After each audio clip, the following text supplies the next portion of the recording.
接下来我就不客气了。人怎么不客气？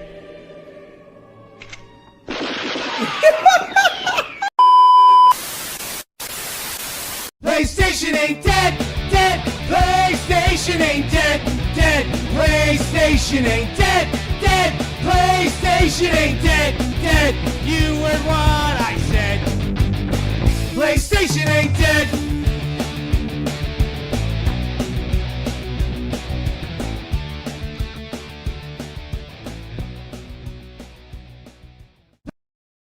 Hello. Good evening, everybody. Another wonderful week in the neighborhood. Yes, sir. Oh, man. I wonder how they got that cat to talk. It's fucking crazy. I wonder how they got him to shoot a gun. I mean, that's pretty impressive. Yeah. Do they make guns? All the AI slop, right, Will? What? That was AI? Hello. It looked like No, that was pre-AI, man. That was like that was definitely awesome stuff. Not AI stuff. Curses full again. Welcome to the PlayStation Ain't Dead podcast. I'm Will. Over there, that's James. Beyond James, that's Sean. Underneath me, that's Radical Reggie. And in the corner, Johnny Sean, that is Austin, our guest this evening. Hey, Austin, Bell. welcome. Southeast Game Exchange says right there under his name. That's how the only way I know that. Welcome to the program, Austin. How you doing? Thank you. I appreciate it. Otherwise known on this show as the Super Bowl of conventions. As we've No, said man. many times. You guys keep telling me that, but I keep rooting for my hometown convention. You're gonna have to make it out, Will. You're gonna have to fly No. across the country, do it up. No. Which is your hometown convention? I'm Game On Expo next week. Oh, the Game On is nice.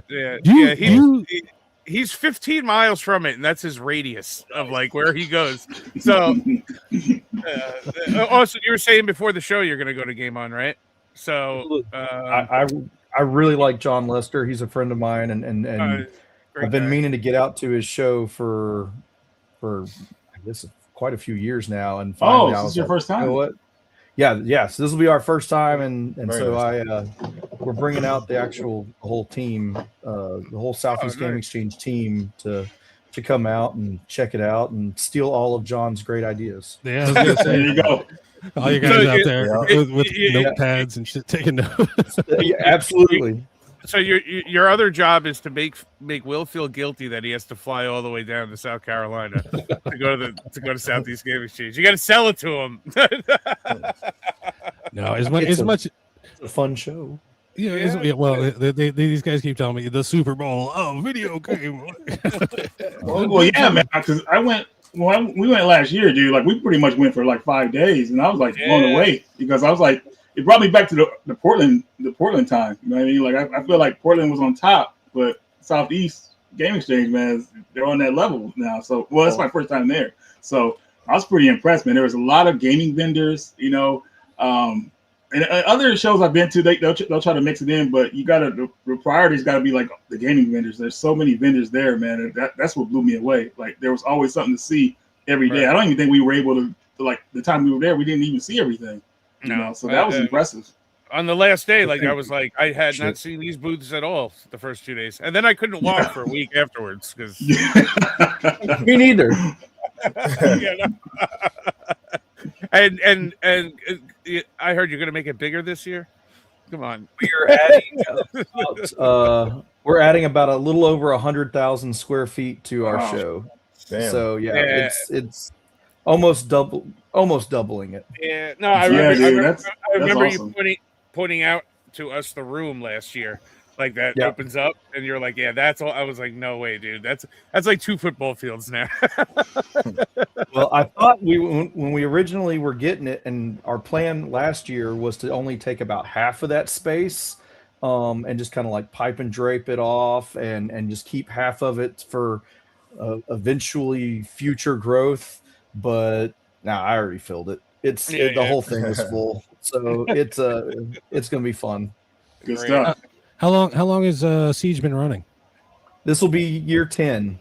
Oh, There you go. So Dang. crazy. we felt like 10th anniversary. for our 10th year anniversary, we had to kind of go all out. Right. Oh, yeah. So Those what- milestones, you got to definitely deal with those milestones. 5, 10, 15, 20. Yeah. What are the like from beginning to now? What are the what's the trajectory, Brand? What are the numbers looking like? Like So attendees. I'm expecting about 10,000 attendees this year. Ooh, We've been on the last 4 years, we've grown about 1,500 to 2,000 every single year. So we're on that same trajectory to hit about 10,000 this year. It's crazy. I don't know the convention racket. I mean, compared to others, are you the biggest? Are you No. in the middle? No. No, I believe if it comes down to like attendance wise, I believe Midwest Gaming Classic is probably the top one. But like Portland's up there, Too Many Games is up there. Game On is up there. The Classic Game Fest in Texas, I believe, is up there. Okay. I hope that we're gonna be one of those in that same conversation. I think you guys already are, man. I mean, I've been going to Portland for like 10 years, and like that one was always the top. But when I went to your event, I was like, dude, this it just reminded me of Portland, but just way more like gaming vendors, dude. It was amazing. Like, and I've been to Too Many Games, and it's a lot. It feels a lot smaller than Southeast Game Exchange, and that's me coming from Long Island Retro, which is like in a closet at the Air Museum, to Too Many Games, and then going to yours. I was like, whoa, this thing's freaking huge. Whoa, dude. As far as attendance wise goes, I think that's kind of we're probably in like, I don't know, in the 6 to 8 kind of range. Now, as far as square footage, I do hope this year puts us in the top 3. Just because we're going to be over 200,000 square feet of space. So I'm getting stoked, man. I can't wait. You already mentioned you're coming out to Game On to Steal Ideas. Are there any other conventions that you like to visit that don't miss for you? So I've gotten to the point where I'm only really able to get out and visit, like when it comes to like a non-regionally local shows, I'm really only able to get to like one big show a year. And so we tried to hit, we hit up Too Many Games a couple of years ago. I think we had to miss last year due to scheduling and stuff. But then this year we're going to Game On. We still want to hit up Portland. We still would like to hit up Midwest. I'd like to get out to Torg eventually, and some of these other big shows. But it's gotten so difficult because the company that we started, it started with us running Southeast Game Exchange, but because we had kind of done that for many, many years, we moved to the West Tennessee area and started up a video game shop. But since we had this video game shop, we were kind of like, well, we've got experience running shows. Let's put on some more shows. And so we started two little Comic-Con style shows. And just because there's the gaming scene in these areas are not strong enough to support an actual gaming expo. So because of that, and then as we were talking a little bit beforehand, I'm involved with the Rocket City Retro Fest, and it's just there was too much stuff going on throughout the year to get to get more more shows at night. I mean, I can only assume once 1 year's done, you're already starting to make plans for the next year. I mean, we've already got 2020. Let's see, so 2026 is now, I guess, 4 or 5 months away. Right. We've got almost all of our guests, our theme, and everything ready for 2027 already. Jesus. Yeah, we've got our dates booked. All of the contracts are signed with a lot of our big guests that we've got coming out. Like I said, we've nailed down theming, and yeah, we're already. We work about a little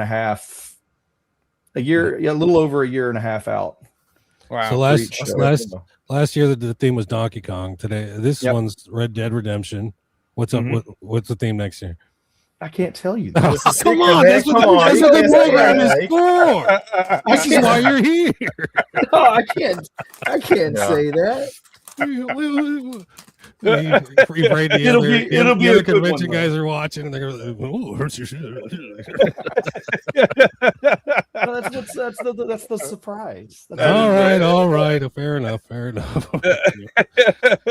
I dig deep for you guys. Ask the hard questions anyway. So you say you own a video game store. You mentioned. What's the name of the spot? It's Corinth Gaming Center.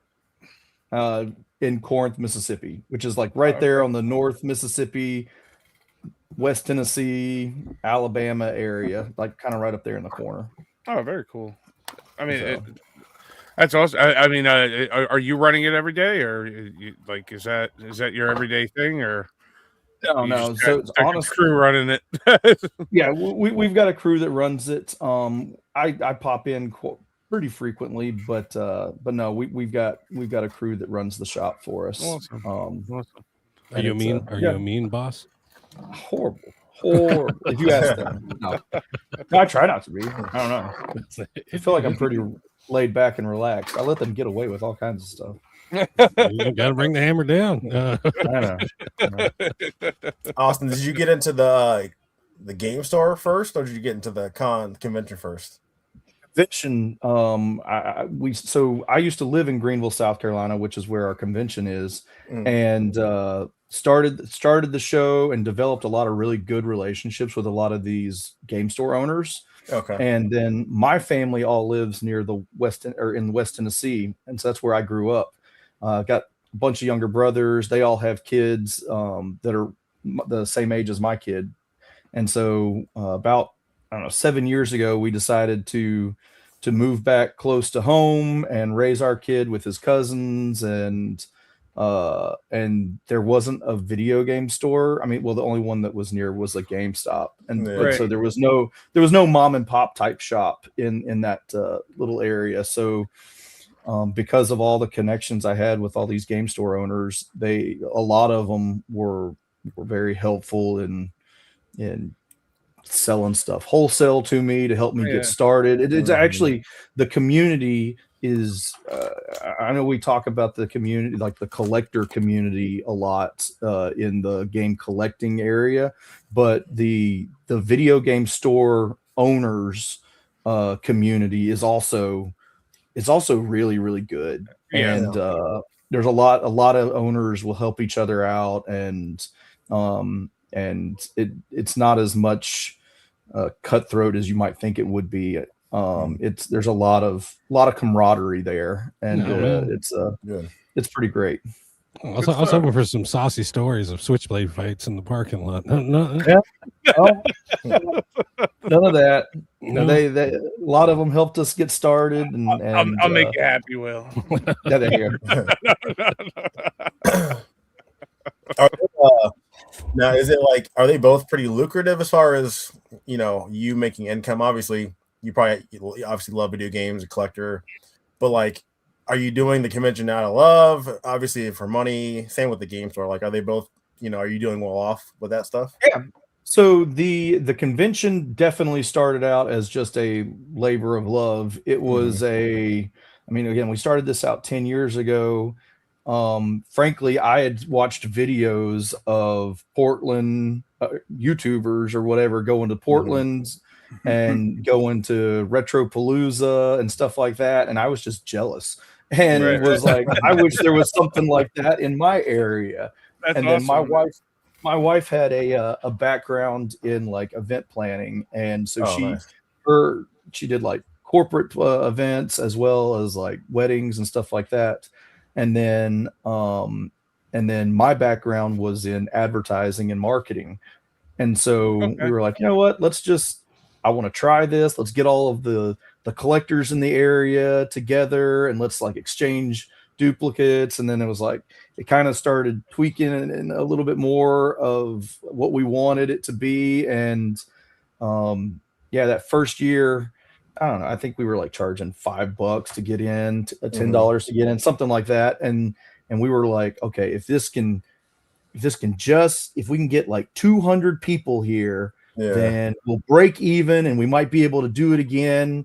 And we had rented out a hotel ballroom. It was like 3,000 square feet. So we had enough room to have like 20 vendors. And I still remember the first year. It was awesome. We wound up with 700 people that showed up.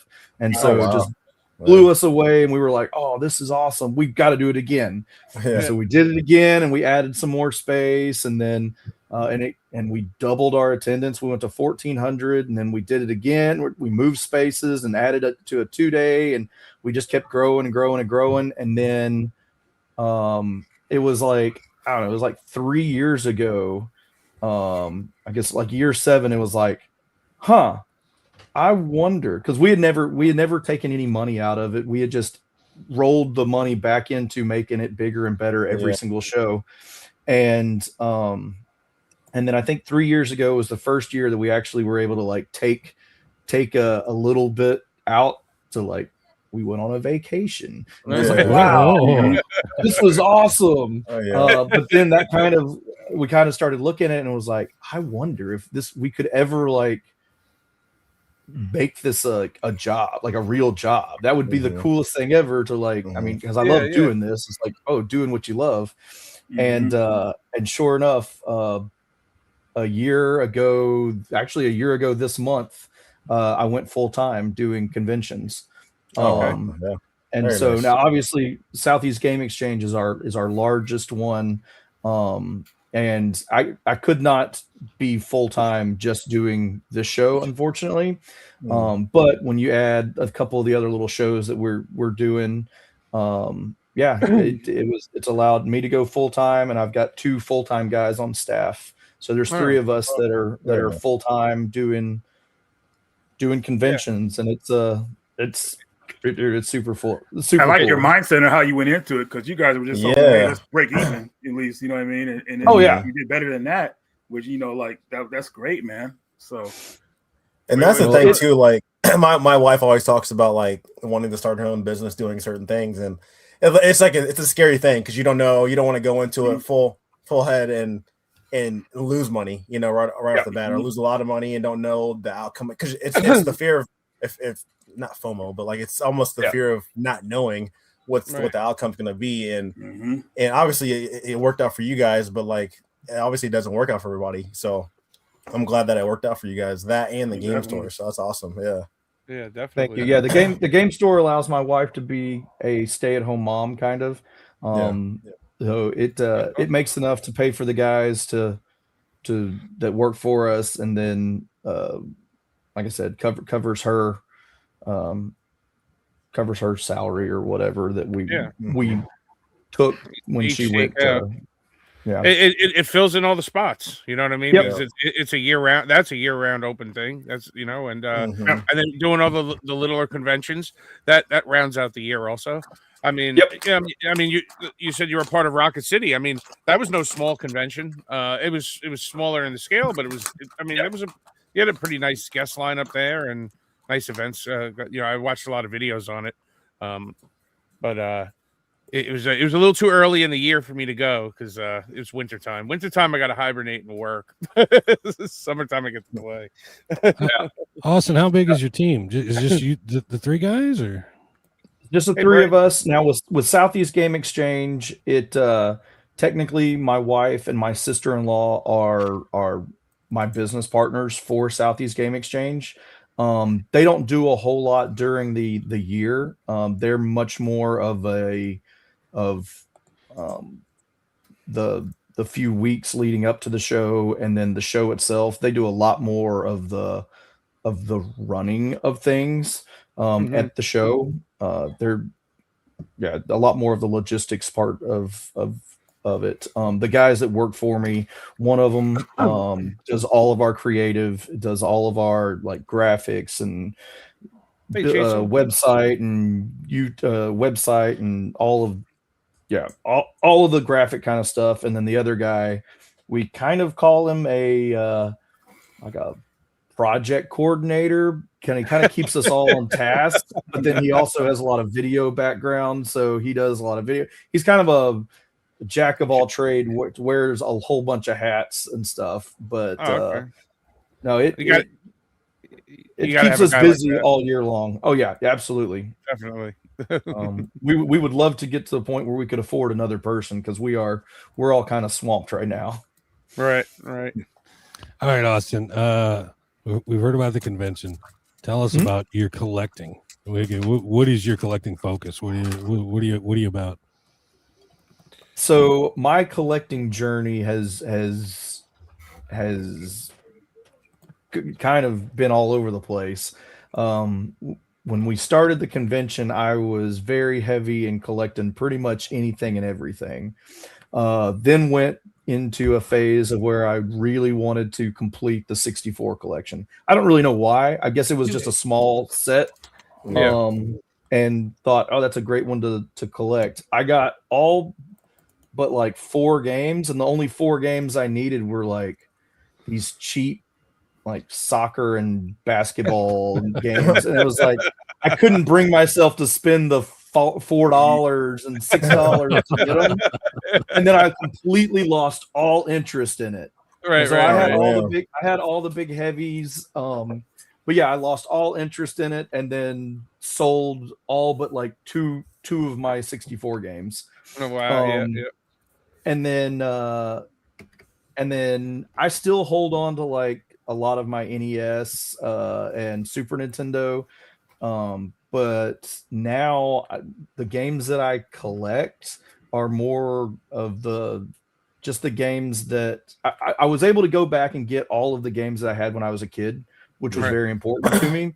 Yeah. But now anything new, it's more of like stuff that I want to play with my 6-year-old. Mm-hmm. So, and that's important, man. I mean, you know, you bring it to the next generation. So. You're collecting to play, which is I mean, at this point in my life, and it's kind of because I run the gaming convention, and I also have a game store where like I don't know. I was always told don't open a game store because it'll ruin the hobby for you, and it did. But I still love the community, and love the. I mean, we're centered around gaming, which is fun. So it's like, how do you not enjoy this? Well, that's the same thing that, you know, like my collections. I have about 7,000 games in my collection, and I'll sit in front of them and go, I have nothing to play. That's the game store situation. You know what I mean? Yep. Yep. So yeah, like that's kind of become the game, because we kept seeing all of these like rare games all the time. Like now, as far as an example goes, like Little Samson, I see it every single show I go to now, and like. I see it in shot like occasionally. It's just that it's no longer. I don't really care to own it anymore because I see it all the time. Right. So now a couple of like the pieces that I really really like are, I've got this giant Donkey Kong plush from like the very first run of Donkey Kong plushes they ever made. Oh, that's and awesome. Like it's super super rare. I really like it. But like those are the kind of stuff now that I will pick up occasionally, but it's got to really wow me. Right. Yeah, well, I think most collectors take that path eventually. You know what I mean? You start to get into some of the weird stuff, like you love your Donkey Kong plush or this or that. Because I mean, looking at the quote unquote grails and you're around them all the time, I mean, you lose the wow factor, you know. Because so your wow factor is now like look at that weird like button that came out in 1980 for like this game. You know what I mean? Or something strange like obscure that. stuff. Yeah. No, yeah, absolutely. What are you playing right now? Well, right now, and this kind of goes into my pickups, but my son and I picked up Pokopia or Pokopia or however you say it. Yeah. It's a new Pokemon game that came out yesterday, and we literally played it pretty much all day. It was raining here at the house, so I've been seeing posts today of people saying it's better than Animal Crossing. I don't know. Is it? Absolutely. Oh, wow. Is it? Absolutely better than Animal Crossing. Oh wow, dang! It's an easy better than Animal Crossing. Oh, did they? They are releasing Little Samson this year. Yeah, it'll probably go down, Max. I think so. I don't know. Do you think it'll go down? Well, Austin, I wanted to ask you, like, what was the system you played mostly as a teen? Like, what system got you into video games? Yeah, the original Nintendo NES. Really? Okay. Yeah. No, we my parents had that, or they got it when they were pregnant with me. I'm turning 40 this year, so same here. Yeah. Same here. Same here. Shut up. Oh, thank you so much. You just made my day. I mean, 46. Jesus. Well, but no, they had one when they were pregnant with me, and so I've always had the NES growing up. Now we were always we were poor growing up, so we didn't.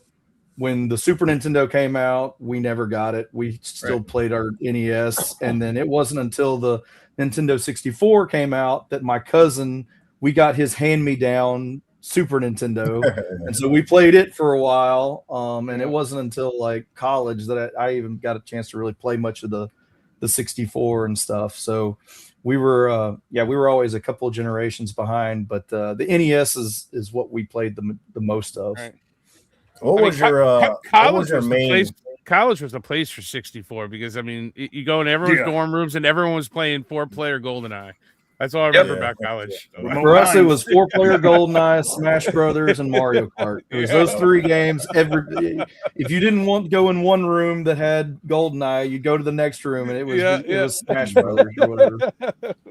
What were you gonna say? Also, what was your main? What was your first purchase as an adult money console? PlayStation 3, and I got it because so I went through a phase right after college, didn't care anything about video games, just wasn't into it. I was busy dating and girls doing other stuff, and so the PlayStation 3, I heard that it had one of the best Blu-ray players, and was like, oh, well, I'll get it for the Blu-ray player. And then picked up a couple of games just to play, just to try it out or whatever. And it was Last of Us Part 1. It was Uncharted. No, unfortunately, it wasn't Uncharted, which it's an unfortunate. BioShock Infinite. Yeah, it was Uncharted 1 and BioShock Infinite, and those two games got me back into gaming. I was gonna say you picked. Yeah, it must have been pretty late in the life cycle of the system, but probably I don't even remember. Yeah, you picked a banger there. Jeez. Yeah. But yeah, that's what got me. Oh, look at that! Everyone's quiet all at once. So I thought you were about to ask something, Will. So that's I ran out of questions. I got this question written down. Are there any gaming conventions you avoid like the plague? It's just that I avoid. See, Will likes the dirt, man. I don't think so. I have a great relationship at least a great relationship. I have a good relationship with, as far as I know, every game convention that. I don't think I've got a bad relationship with any of the other showrunners that run game shows. Well, it's pretty much it's a community on its own too. Everybody gets it is a lot of times. Well, at least at Southeast Game Exchange this past year, there was 4 other showrunners that were there, and we we always go like grab beers on Saturday night after the show and just talk shop. Right, and it's I don't know, it's just it's a fun time to talk with everybody. But like, yeah, most of the other guys that run shows, I've got a great relationship with. So there's none that I can think of that I would avoid. Well, we're meeting up a game on Expo this weekend. It'll be the first Avoid Retro Rick show. I'm joking. I'm joking. We're meeting up a game on Expo this coming weekend. It'll be the first time the four of us meet face to face. And oh, cool. Yeah, and if we run into any other podcasts, we're rumbling. You know, it's just what it is. Is that what's going on? what are you talking about? We got to take out all the competition, Sean. I'm going to be in a sling because I'm going to have surgery on Tuesday and I got to fly out on Thursday. All right, so we'll attach a ball and chain to your arm. You just do this. So who's your like number one podcast that you're beefing with right now? No, we don't. Who is that? Well, yeah, who is that? Well, no, we took him out. The competition's gone. Who are you going after? No, the only person we love beefing on is Right Way. We love beefing on Right Way. We can't stand that guy. He's not a fan of ours, and we are not a fan of theirs, and it's very publicly known. Austin, do you got any horror stories? Like I don't know, somebody puked on somebody and this fell over and it blew up a monitor. I don't know, any horror stories that happen at any of your shows? Yes, I want to say that there are, but I don't really remember any of them. I mean, there's always like big stuff that happens. It's like, I've already pulled my hair out. So like, yeah, like I know that there's stuff that happens every year, but I don't know. I guess I just kind of like block it out of my mind and move on to the next. I'm sure like right before the event, it's like, the power ain't working over here. This ain't working. Oh my God. What are we going to do? One year our venue, and we're not in that venue anymore, but one year it stormed and the roof leaked. And obviously you've got all these vendors that have thousands and thousands of dollars worth of games. Thankfully, it leaked right in the middle of our aisle. So it missed everybody's like tables and stuff, but that one freaked me out. That one was a horror moment. You should have turned that into a slip and slide right there. That feature of the featured attraction. Yeah, featured attraction, slip and slide aisle. Austin, who was your first big guest that you guys got that you're like, oh man, how the hell we got this person? Like who was that?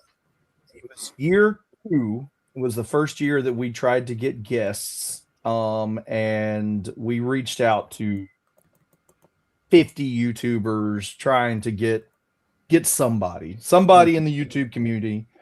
And we got 2 guys.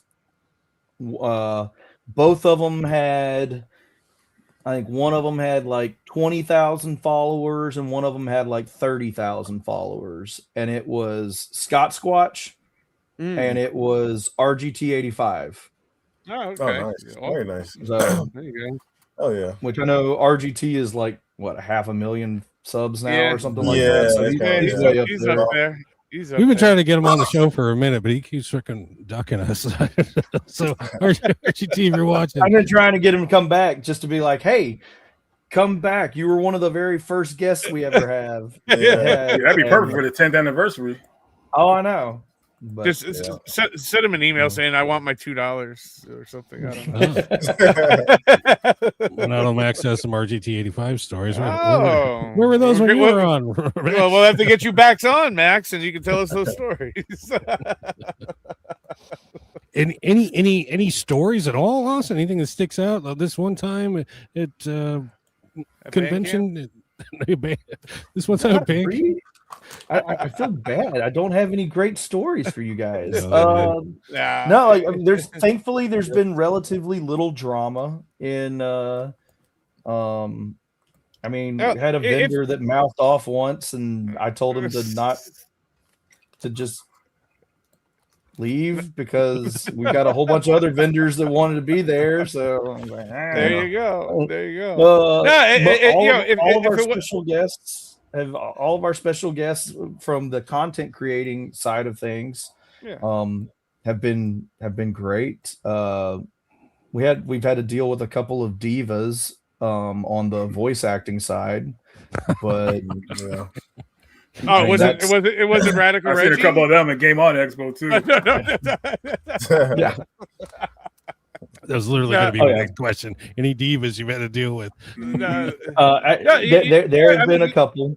If you had green M&Ms only. If there were multiple mishap stories, you guys wouldn't be as like a success as you would be, because you guys run a tight ship. You run a really good event. I mean, it from the outside, it seems like it goes on flawless, like seamlessly. So I'm sure you guys are running around like crazy back, in the back. Yeah, I will say the year right after COVID, no, maybe it was the year before COVID. It was the year before COVID. It was 2019. I can't even remember what all happened, but I remember that the show was I did not enjoy putting on that show, and it's the only year that I've ever had that happen. But there was just so much stuff that went on behind the scenes, as far as just I don't know, either people were foul to deal with, or things were just, I don't remember what it was, but I do remember at the end of 2019, I questioned continuing the show because it wasn't fun. And I've always wanted to keep doing it because I was like, this is fun. I want to keep doing this as long as it stays fun. And that year it wasn't. Was that the year of COVID or the year? This was the year right before COVID. And then the COVID year happened. And so I guess because we had that extra year to kind of plan and get more organized, I think the biggest thing about that year that was not fun to run, it was a year that we grew to a bigger space, and we went from 15,000 square feet to 50,000 square feet, and we were not organized well enough for it. And it was one headache after another.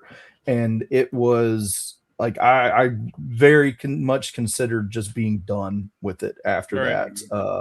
But thankfully, sizing up that large is a big nut you don't know it until you do it, I assume. Like, like making it 15,000 to 50,000 square feet. I mean, and you're going to run down that road this year too, right? Because it's going to be much bigger this year as well, right?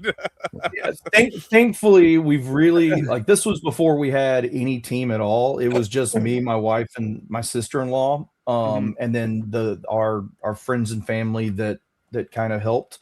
So now we have like staff that really help put this thing on and really take a lot of they shoulder a lot of the responsibilities and stuff that kind of alleviates some of the pain. It allows me to enjoy the show that we're running a lot more. Yeah. That's important. That's important. Yeah. Well, a lot of it's because these guys have been working with me now for a few years, so they're able to make decisions without having to run them past me, because they just know what decision, like they know the decisions that need to be made, and they know the right answers for those decisions. Yeah, what would Austin do? And they just go with it. Exactly.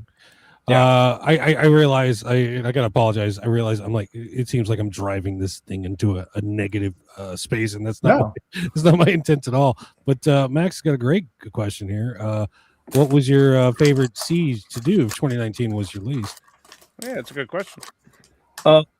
The next year one, yeah, exactly. Year one was probably one of my favorites. There was so much uncertainty and excitement around it. I still remember a lot of like just the people walking in from the very first time, because I mean, 10 years ago there was only a handful of these shows across the country. Now it seems like there's a lot of them. But 10 years ago there was probably a dozen at most. And and there was nothing in like our area at all. And so just seeing a bunch of the people walking in for the first time and just seeing what it was, and hearing the comments that they were making, it was, yeah, that one is always going to have a very special place. And then honestly, last year I had a lot of fun last year.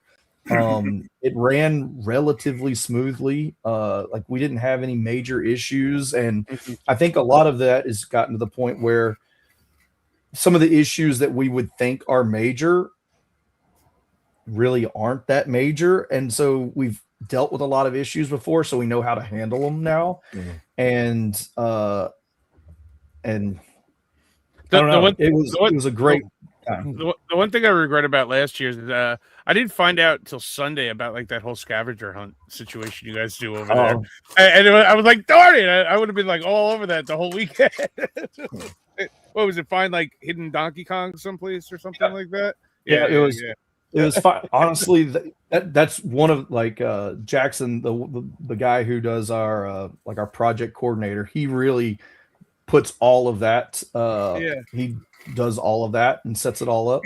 I think that's a cool feature to have. Like it just adds to it. Like because if you're tired of buying games, you're just walking around or this or that. Like there's like he had like a whole scavenger hunt set up, and like you look around. Well, you scanned like QR codes or something like that when you found it, right? And there was a winner at the end. Yeah. There was a prize at the end, right? I think so. Every day there was a daily prize, and because the Switch 2 had just come out and we're still sort of hard to get, we gave away a Switch 2 every day of the show. And then there was a grand prize, which was the person who scored the most points over the full 3 days, and we gave a lifetime pass to Southeast Game Exchange. Oh, that's awesome. And they also got like a trophy and stuff like that. So it was cool, and it was a lot. It was a lot of fun. And if you, I think you had to find all of Donkey Kong's family, and so you're out there looking for Diddy Kong and Lanky Kong and Cranky and all of them, Dixie and everybody. Yeah, Dixie. Yeah, you had to find them all. I think there was like 9. Actually, I think we purposefully did 9 because it was our 9th year. But yeah, there was I think you had to find 9 Kongs, and if you found all of them, you got we had these like keychains made that were like the banana that said Southeast Game Exchange 2029 or what, cool. 2025. But yeah, no, those are a lot of fun. We're gonna do the same thing this year. Obviously, we're putting a Red Dead spin on it. Right. We've changed the platform that we do our scavenger hunt through, so that we have more more different types of quests and games and stuff. So I think there's like crossword puzzles that you've got to do, and word searches and name all kinds of different stuff. Awesome. But our goal when we put on these shows is like, we want, if you get a 1-day ticket, we want you to feel like you've missed out on a lot of stuff. We want it to feel like there's no way for you to get through the show in 1 day. You've got to be able to come the whole weekend to be able to experience the whole show. And so that's kind of our goal, is to try to put as much, I don't know, fun and interactive things into the show as possible. No, you definitely do that. I mean, hell, I was there, 3 days, 4 days, because we came the day before or whatnot, right? And there's definitely stuff, as Reggie and I said, we feel like we still missed like a lot of vendors and stuff like that. I kept finding new booths. I was like, I didn't see this booth the other day. What happened? You ever worry about Nintendo? I mean, they're rather litigious, barring the Donkey Kong theme from them. Does that ever cross your mind, or are you just like, yeah, fuck it, let's go? I mean, most of the time it's just so the theming, we create all of our graphics in house, and as far as like the lettering and stuff, we actually, like, our guy creates every single letter Tweaks it just enough. So just exactly. Like, That's the way yeah, you do it. like he designs everything, and so we're not actually taking any graphics from them. And Gotcha. then as far as like our event guide that we do the theming, we've got a girl that has done who is little local artist, she does she does art characters for us every single year, and we sprinkle those in throughout the event guide. And they're all just her hand drawn or computer drawn art. And so we tell her, hey, we're gonna do Donkey Kong, and she'll like make a bunch of Donkey Kong characters and stuff. But they're all nice. Yeah, the All program. original. That's right. The program was awesome. I remember begging the sweet old lady at the table when the convention was over. I was begging. I was like, Can I get a kiss? Do you have any more of those? Do you have any more of those beer koozies? And she was like, let me see if I can find them. And like she gave me one, That's right, one I for remember me that. and one for Reggie and one for Marcus. nice. So I was like, yeah, I got the beer koozie font, you know. I just know if this program ever goes up and takes off, someone's coming after us, and I'll disappear on you guys. I'm sorry. Where's Will?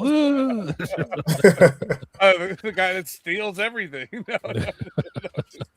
Austin, do you offer your old shirts when at the convention, or you can buy like? So not so we have this shirt, which is our logo. So it's our logo. Yeah, it's our generic logo. It's the logo of our company or whatever. The logo of the show. Every year we have a kind of a year of themed shirt. We have a screen printer that prints on site. Okay.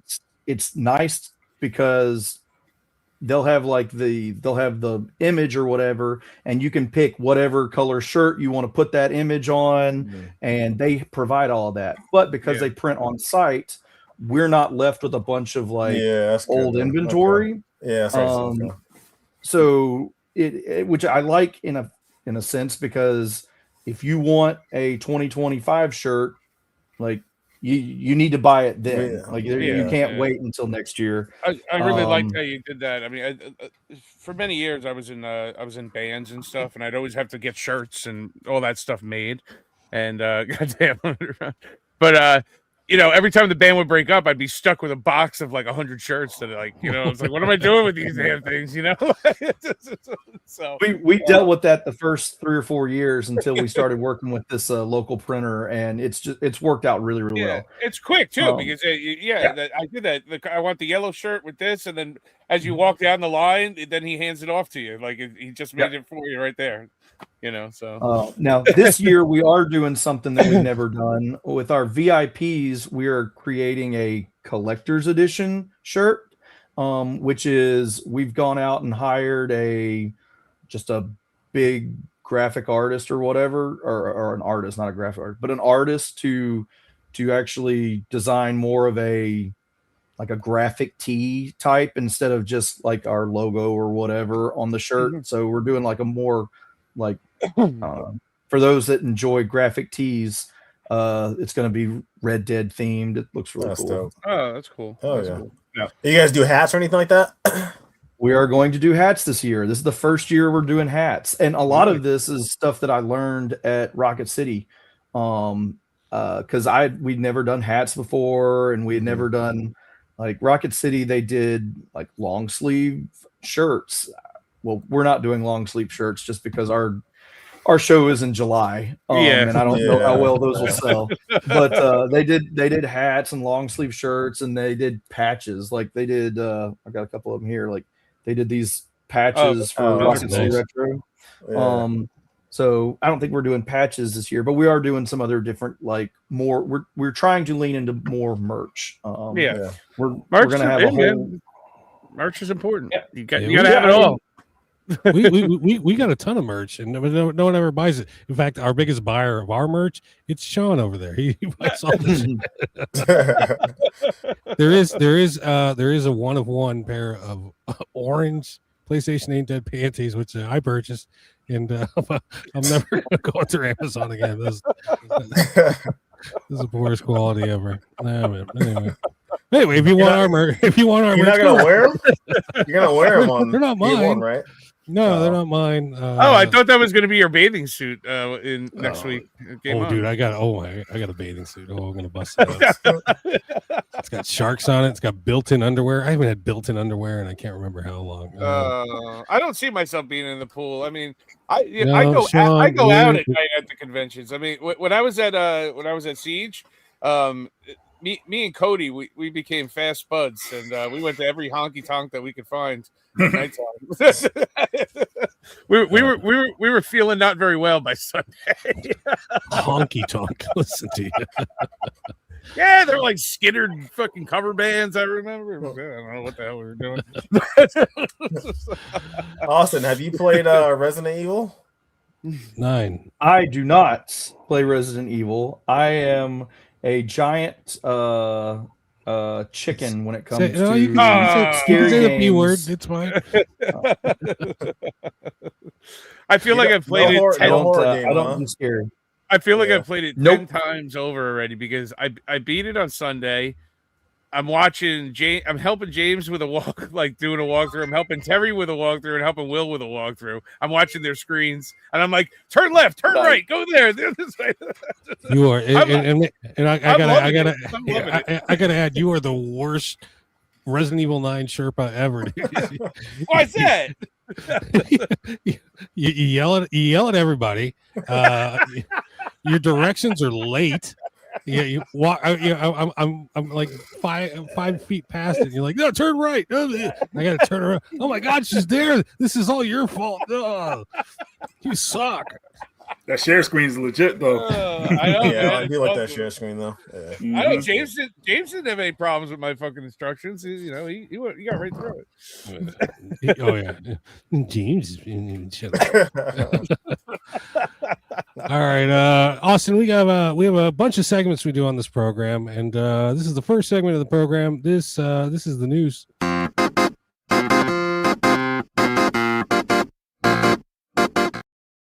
All right, guys, let's get into it. Xbox. Where's this? Xbox has announced the name of their latest console. They're calling it Project Helix. That is not what it looks like. This is some AI bullshit I pulled off the internet, but yeah, there you go. This is a quick bits. I got a couple quick bits we're going to do here. I mean, I don't know. Like, I'm excited for it. I guess I don't know. We'll see. I guess I'm curious on the pricing of it because I think they're making it seem like it's gonna be like a PC. Yeah, it's gonna be something stupid. It probably won't even be a box, dude. It'll just be a streaming thing. No, if you're calling it a console, I mean, if they're saying it's a console, they didn't say it was a console. They just said they did. It said there's a console. It's yeah. Well, it's their last console coming out. There's the last one they're doing. But is it going to be a real console? Or is it just going to be?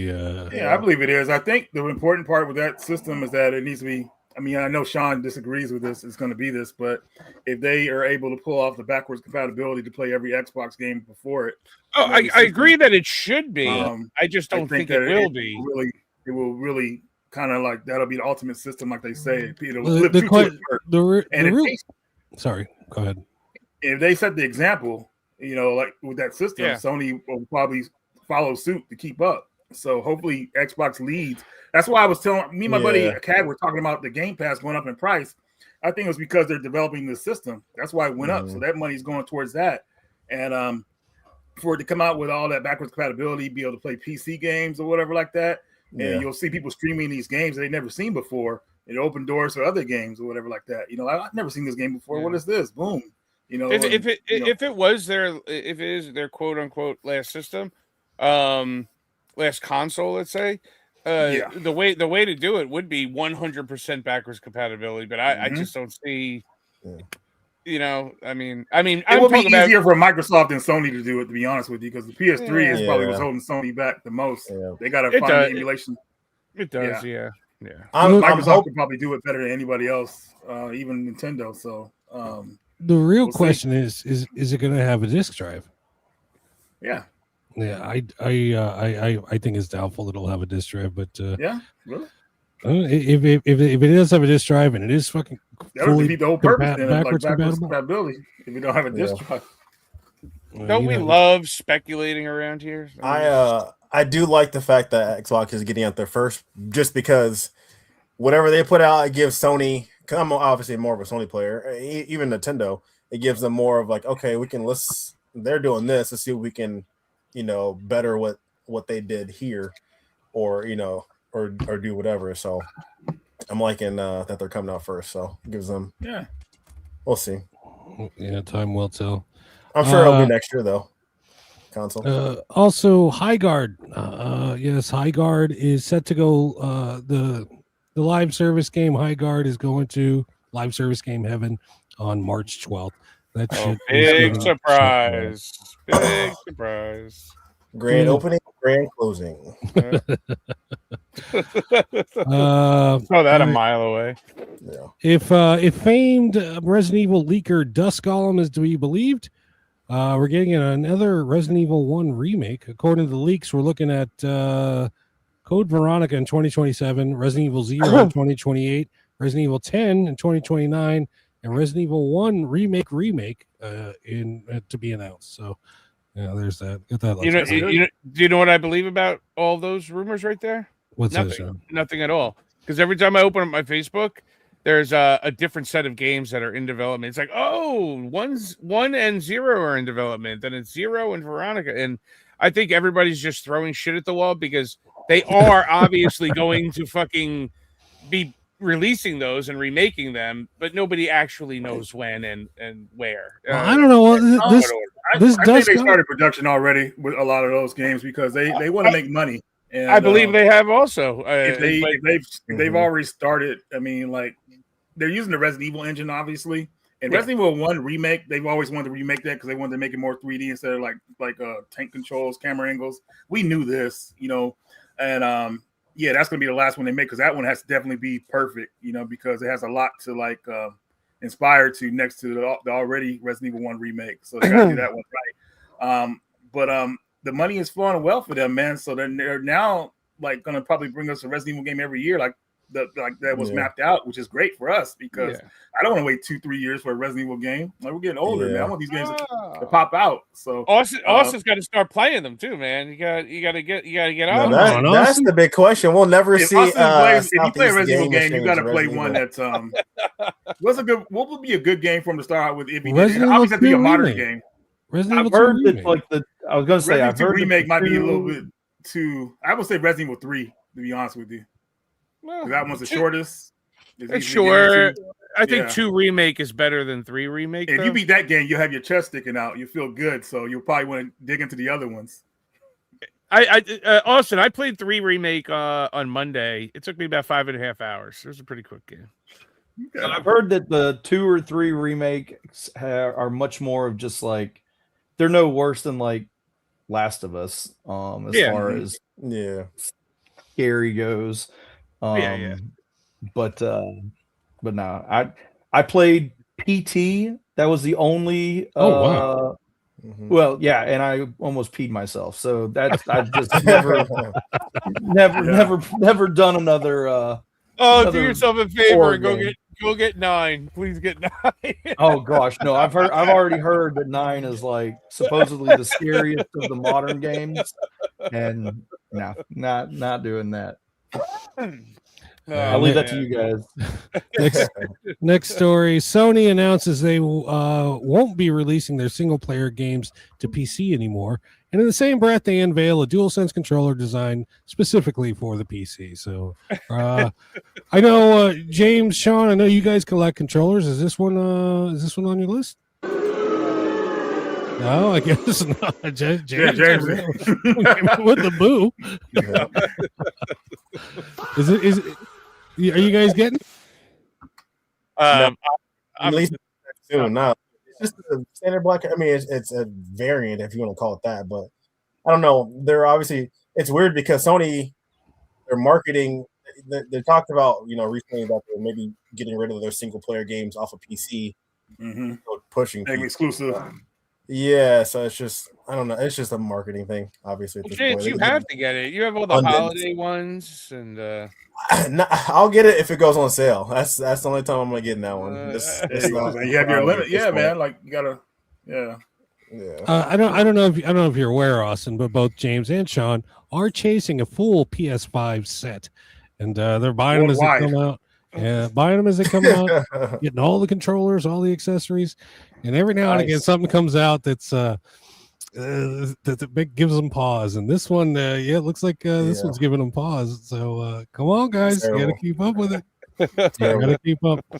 If you can use it on PS5, then maybe, right? Like, is it PC exclusive for that controller? No. Yeah.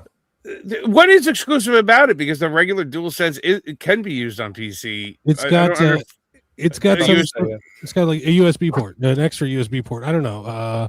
That's stupid. It's just marketing. It's for somebody that doesn't know that you can use a regular DualSense controller on a PC now. Yeah. It's for the people that maybe a parent or whatever, or somebody that doesn't know that a regular one can be used, so it has to have PC on it. So you're like, oh, well, I can use it for PC. I mean, I could use my DualSense. I could use my DualSense on my Tesla, man. I'm good to go. Like sounds like getting tricked by a business. All right, so moving on. You would be surprised how many people don't realize that. I mean, that you can use a DualSense on a PC. We get.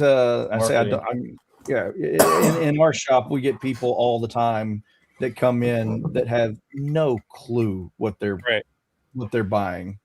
So take advantage of it.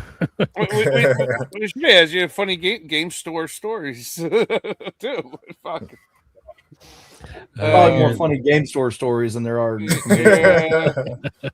Our friend Chris, who's in the chat, he his shop is in North Carolina? Yeah. Well, yeah, North Carolina, and he gives us the play-by-play every day of the stuff that walks in the store, so we understand. So you need one. Watch out for Sean and his Tesla steered by a PS5 controller. No, it can do it. You can do it. Can it do it? No. We saw what happened with that damn submersive tank with the controller. Submersive tank. That was a Logitech. The Logitech. A first look at the upcoming God of War series from Prime appeared online, and everyone hates it. Ryan Hurst and Callum Vincent will play in the father and son role. We have the corrected version, and that's what it should look like. Yes. So there you go. Let's go. You like Last of Us? I heard you like Last of Us, Austin. The TV show was horrible. You didn't like the TV show, really? No, it was so bad. Oh man, Somebody agrees with me on that. The first one was good. I still refuse to watch even one episode of the goddamn thing. So there you go. I enjoyed it. It's just me. I mean, it's fun. You just can't watch it a second time. Like, hey, let's watch it again. Like, nah, I'm good. Yeah. People got really mad at the last season, and everyone has their own opinions. But my God, I didn't even finish it. Now that I'm thinking about it. Wow. You got something to do this weekend. There was one good episode in the last season. There was one good episode, and it was the only episode that had nothing to do with the actual game. Wow. That was the only good episode. Please don't say episode 4. I'm thinking. I'm pretty sure it was like the first or second episode where all the zombies are storming the town. Oh, okay. Oh yeah. That one was good. All the others were bad. It was a bad show. The thing is, when it comes to TV shows or movies, if you try to compare it to the video game, it's a different animal, and you gotta go in with the blank slate. This is not the game. This is based on the game, but it's not the game. And well, you know what? Just make the goddamn game, okay? Because you know what? It's fucking everything up. It's fucking. I can't even finish the new season of that goddamn horrible new Star Trek show. I mean, I'm 3 episodes in. I said I'm done. I can't do this anymore. It was painful to watch episode 3. I mean, can I have TV enjoyable, please? I have to watch shows that are 10 years old to be like enjoyable. So, I thought Fallout did a decent job. Have y'all yes, watched that? Fallout was great. I'm enjoying Fallout. Fallout, but I've never played the video game. I started the video game, and I was crafting this, I was crafting that. I put about 2 hours into it, but it didn't grab me enough. But I do enjoy the TV show. Yeah, TV show's great. I mean, there's a lot of good TV out today, but I love like Landman and 1883 and all I'm those working shows. through Landman right now. It's so good, man. It's such a good show. When I'm done with that, I Is that caught the up Billy? on. Is that the Billy Bob Thornton oil field thing? Yeah, It's basically Yellowstone except with oil in Texas. Oh, that's a good show then. I watched the great first show. Really season. good. I watched the first season. I started the second season. It didn't grab me. Oh, it's so It's, good. I mean, Billy Bob Thornton, he takes over that show, so you should definitely. Well, the guy who watch does him. all of those shows that guy who's ever in charge of those shows touches. I mean, I binged Tulsa King, great show.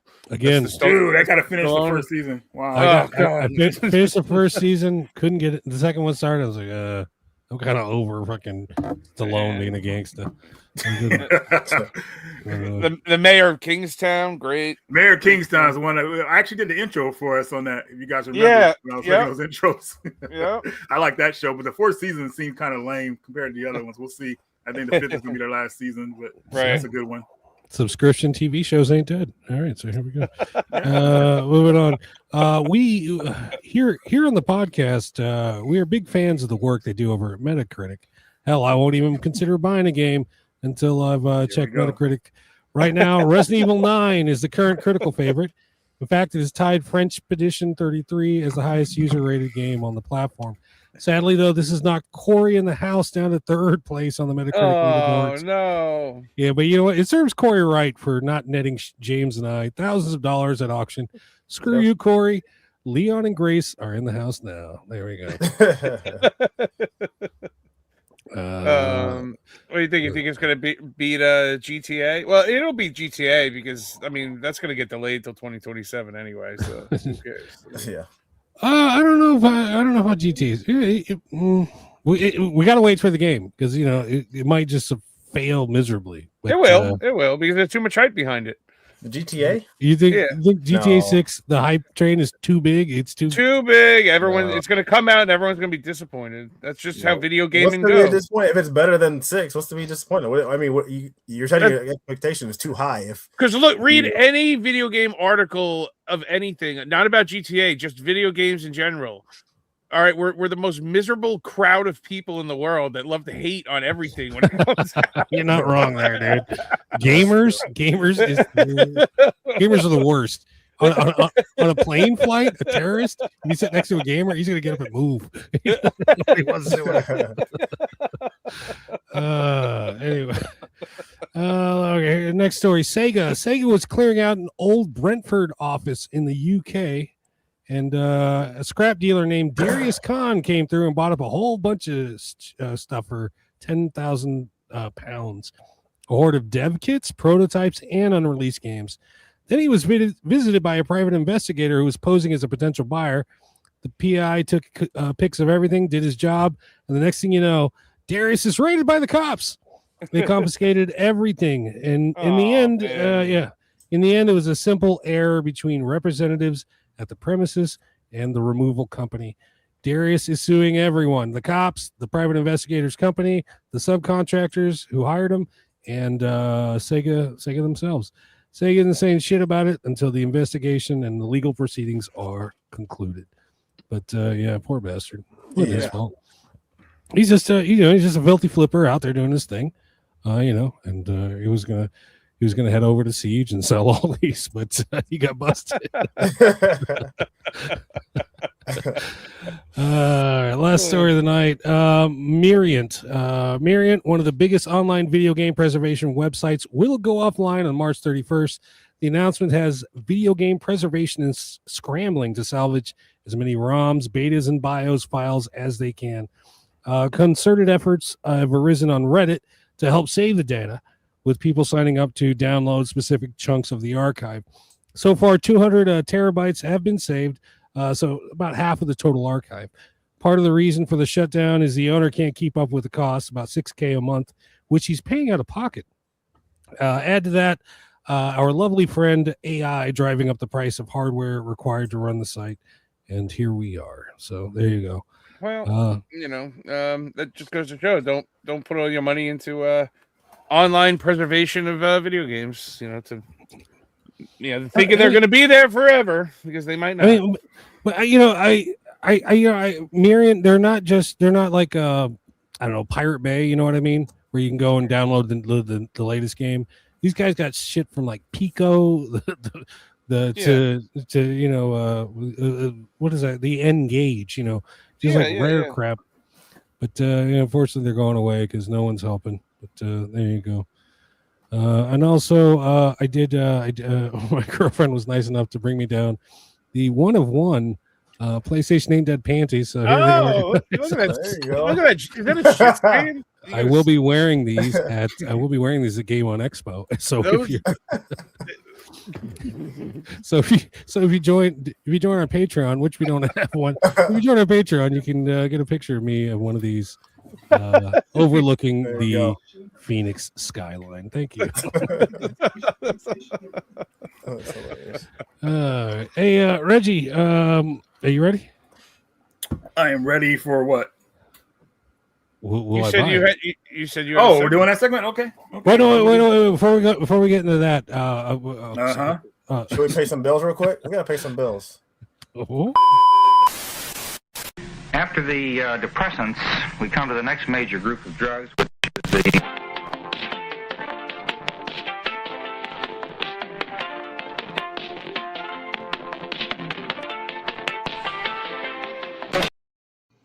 So I got the perfect controller trade-in that I know Sean will love. It is called the U-Bane. It's ribbed for your pleasure. It has rainbow thumbsticks for the PS3 or P3 as people call it. Mushy D-pad. Available exclusively at Next Level Games and Repairs. And if you mention PlayStation Ain't Dead Podcast, you can get this for free. I will give it to you. Oh, damn. Wow. You better run and go get it. Chris, if you bring that to me in Arizona, I will throw it down the fucking street. Sean, but it's ribbed for your pleasure. How could you? Oh my goodness. We have a roving correspondent, our man Michael Pappas, boots on the ground. So we do have a fresh Pappas report. So let's go ahead and run that now. It's real quick. This is the Pappas report. It's the Pappas Report with Michael Pappas. Yo, Pappas Report wasn't gonna happen. Boots on the ground. Kinokuya.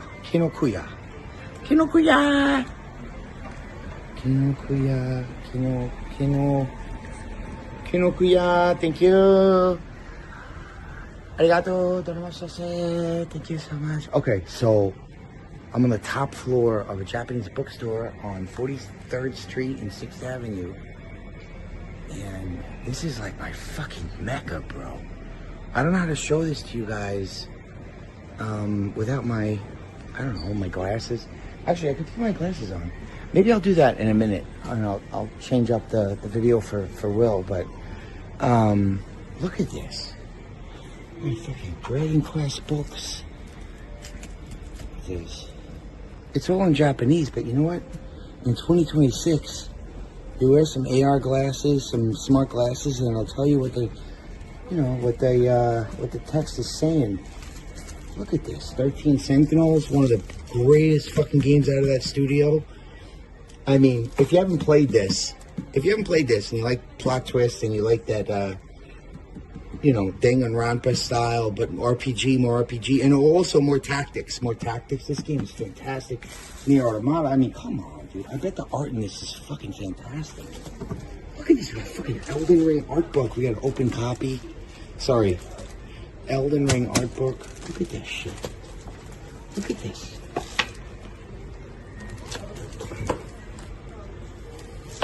I don't know why it's not That's not the whole page, actually. Okay, we got creatures and stuff. That's fucking cool. Okay, that's kind of cool, I guess. Persona 5 stuff for the, you know, your simp, what do you call the other guys? Not the simps, the fucking, I don't know. Anyway, here we go. We got, Mother Eden, Xenoblade. We got the more Xenoblade. Final Fantasy 14, Splatoon 2. I mean, this old gaming shit. Oh, nice. Homoerotica. We love that. Sean loves that. He loves that. This place is crazy. All right, here's the porno. It's the porn. There is no porno. He's kidding. I promise. Fucking Pappas. Oh, We'll pick up with parts 2 and 3 later in the program. But all right, Reggie's up. Reggie, you're on deck. You ready for us? You ready? Okay. Let's see what we got here. Okay, so this is the Would Will Buy It segment, and I'm not going to buy that. Okay, this game is definitely a throwback. We have Thrillville Off the Rails. Now, what's cool about this being a roller coaster game, it has a bunch of mini games in it that you unlock and play. I thought it was really cool. And, of course, you don't really get games like this anymore where they add a lot of games that you could play. They would actually charge you, like, DLC for them nowadays. But now, I mean, back in the day, you could see, like, this is how a lot of these games were put out. So, definitely, I feel like this is a throwback to, like, the old school. It's got a bunch of first-person shooter games, beat-em-up games, all that good stuff. And you get to go around in a theme park and kind of build your own roller coasters. If I remember correctly on that part. I mostly focused on the mini games because I just thought it was cool playing them. But Will, with saying that, man, would you buy this? Now, I have this on my shelf, but I have honestly have never played it. It's cool. I always thought it was like a game, a park management type game. You know what I mean? That's the other one. It's called Roller Coaster Tycoon. Yeah, I think that's that one mostly. Yeah. Really? So this is nothing like that. This is just well, you get to ride roller coasters, but you get to play the mini games. It's like you got a theme park, pretty much. So it's pretty cool, man. Yeah, well, I thought it was like, you know, you set up, you got to build a bathroom, you got to build a concession stand, you got to, and then everybody comes, and then you got to. If I remember correctly, that's the roller coaster one. I see. That's roller coaster tycoon, and that one's fun too. Once you build the roller coaster park, you know, but still, yeah, building it could be kind of like, what the hell? Yeah, it's like Sim City for theme parks. Mm-hmm. Would Will buy it? No, but Will took it in Will took it in a big trade that he made, and it's just been sitting on the shelf collecting stuff. Okay, so you're gonna bring it to the Game On Expo then to trade it. Okay, there you go. Might be someone to trade it with. So next one here, before Will gets excited after he sees it, we have Under Night in Birth. What are you doing?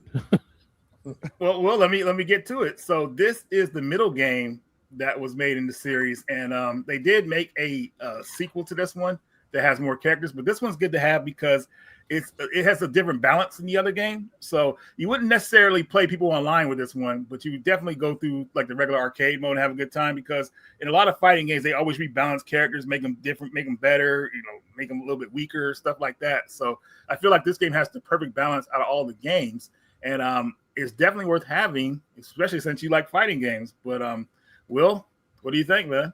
Now, you and I went back and forth. You're like, well, you got this one. You got this. Well, here we go.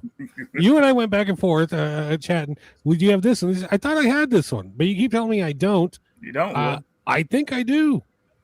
Well, maybe you can prove it later in the show. We'll see. What's the title? What's the full title? It's a funky title. I'll say it again. Under Night in Birth, EX Late ST. EX Late ST. All right. Yes. EX. I don't think you have this one, Will. He does not have it. I just know he doesn't have it. It's the only one. Yeah, and that's the only reason you brought it on here is because they win, and I get it, and that's cool. I'm here for it. But I'm pretty sure I had it because I went through it, and then I bought it. Well, it doesn't matter, Will. Would you buy it? Yeah, I'll buy it. If I don't got it, I'm gonna have to buy it. Yes. Excellent. All right. Moving right along. All right, well, this one's going to be a tough one, man. And I'm not trying to be disrespectful by showing you this game. But in the 90s, early 2000s, a lot of people wanted to get their groove on, And this is gonna be funny. You guys are gonna like this one. I'm trying to close this thing out. Sorry. Same game. Bust the Groove Part 3, also known as Dance Summit 2001. Remember the Bust the Groove games back on PS1? Yeah. What region? Well, unfortunately, this one stayed in Japan because I guess some people thought it got a little bit silly with the dance moves. But the first 2 games are on PS1, good soundtracks. But I guess they just tried to go too far with it, and it just didn't really they didn't think it was going to sell in America. But it's a good game. It steps it up, but I don't know if the music will fit with like the first 2 games will, but if you do like a bit of dancing and, it's pretty fun, in my opinion, the first 2 games, you might want to pick this one up. It's cheap. Nobody knows about it. Yeah, that's all I can really say about it. Well, I have a feeling, man, by the shine in your glasses is that you're not too impressed with this one at all. Won't sell in America, won't sell to Will. No, Will will not buy it. You don't want to get your groove on. Okay, Will. No Dance Summit for you, which is Bust the Groove Part 3, everybody. Is this an iToy game? Is it a dance pad game? Is it No, you use the controller for it. So yeah. It's a rhythm game, yeah. It's rhythm, but you use a controller for this one, kind of like Rapper to Rapper, button presses. Yeah, I like that. But this one plays up to 4 players, I believe. So the fact that I don't have to get up to play it is enticing, but no. But you wouldn't do it. Will won't buy. All right. Oh man, you're missing tonight, Reg. You can't win. I can't do the AI toilet anymore, everybody. I you promise can do it all you AI. want. No, you can do it all you want. Just don't put me in any new ones. I'm fine. Last game here, Will. I think you'll want to pick this one up. We have a Soap Star for the PS4, also available for Switch, even on Xbox. This is a shoot 'em up game that pretty much surprised me. And PS5, yep. So what's cool about this one is that you can actually teleport your ship across the map, which I thought was really great. So to get out of like a lot of bad situations, you can actually teleport.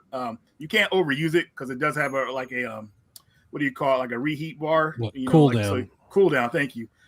So this one I felt was really unique. It's really fun. Lots of unlockable ships you can use, cool boss battles. And if you care, it's got a little bit of story in there for you. But nobody's ever talks about this game. And I think it's like a hidden gem. But Will, in saying that, would you pick this one up? Yes, I would definitely pick this one up. It's been on my list forever, but I've never picked it up. Yeah, what system would you get it on, Will? PS4, of course. Well, I got bad news. It's sold out. No, I'm just kidding. It's not. Is it on? Is it on Red Art Games website? It probably still is. If it's not, it's probably still being sold cheap on eBay. It doesn't go for much. It's just a lot of people don't know about it. So my problem, I loathe to buy things overseas. It really is just a pain in the ass, especially nowadays. Sean was supposed to have a certain video game for me coming from England, but due to some logistical shipping problems, I'm not going to have it until months later. Yeah. Oh, months later. As long as you're still going to get it, that's fine. I thought it got canceled or something. No. Sent back to Terry.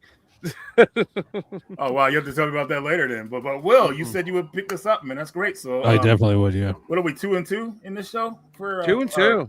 Yeah. 2-2. 50%. But sorry, folks. I actually already had one of the games, so that's a wash. So 2-1, 2-1, I'd say. You know one? well, actually, I already have 1-1 because I think I already have. I think I have EXL latest. I don't know. I gotta look at this. I gotta look at the show. Okay. Well, yeah, that's all I got. We'll buy it. I think we did pretty good. Yeah, that ain't bad.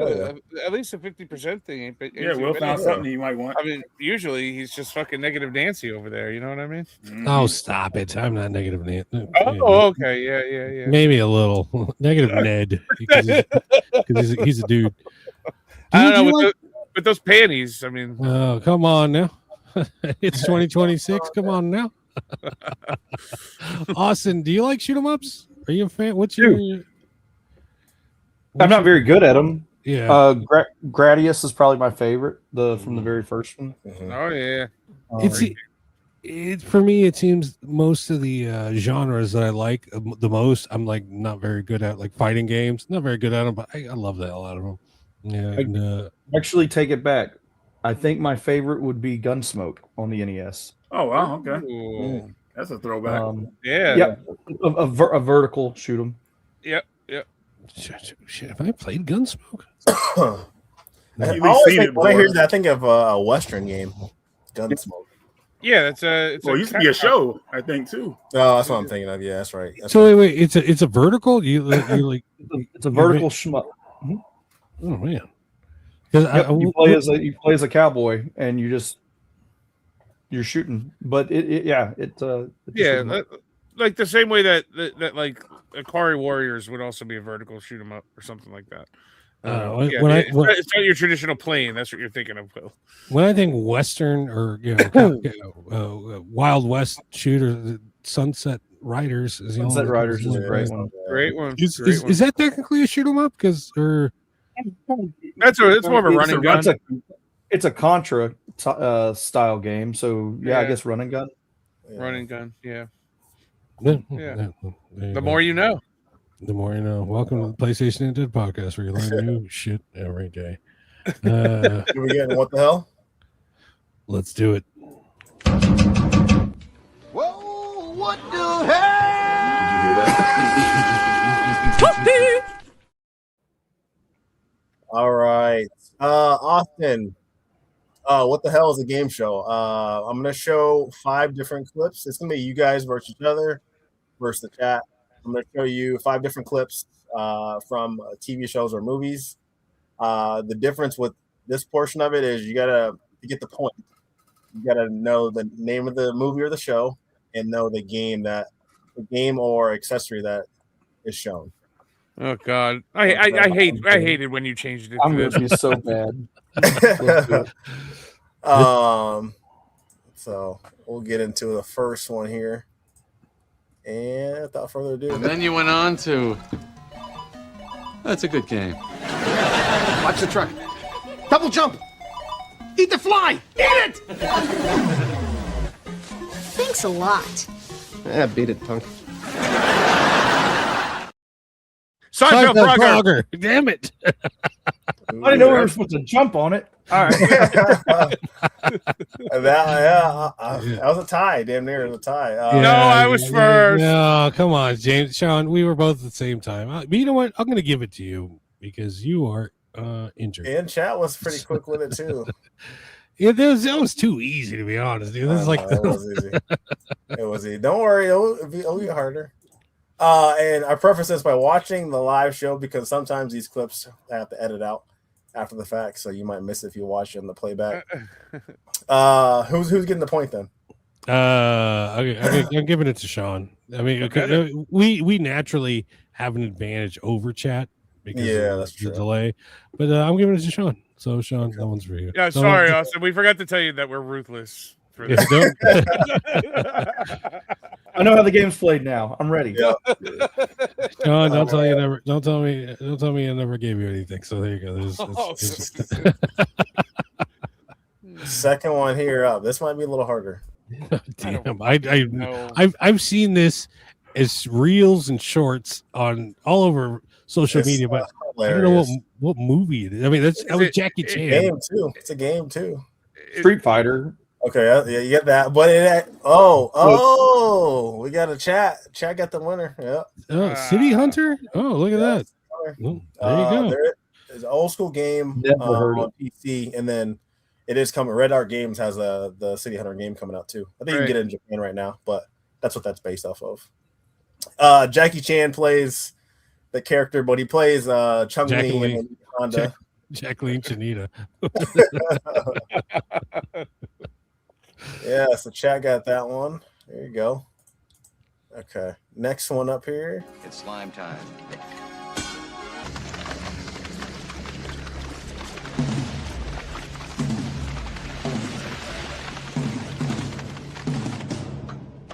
Pilot controls are ready. All right, it's getting late. It's almost midnight. Let's go, Venkman.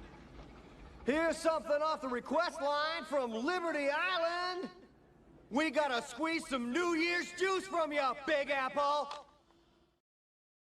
Ghostbusters 2, NES Advantage. Oh, Sean got it. Yes. I knew the answer, but I didn't spit it out as fast as Yeah. Sean did. I was expecting the clip to go It was longer. Doctor. He almost got it. He said it was Ghostbusters. Ghostbusters 2. Gore. You're almost there. Gore. Gore showed up. Damn it. We don't stand a chance. We're sunk. All right. Next one. I don't know if many people will get this one. We'll see. I got 2 more. Oh. Hey, it's just 39 days. 38 if we survive today.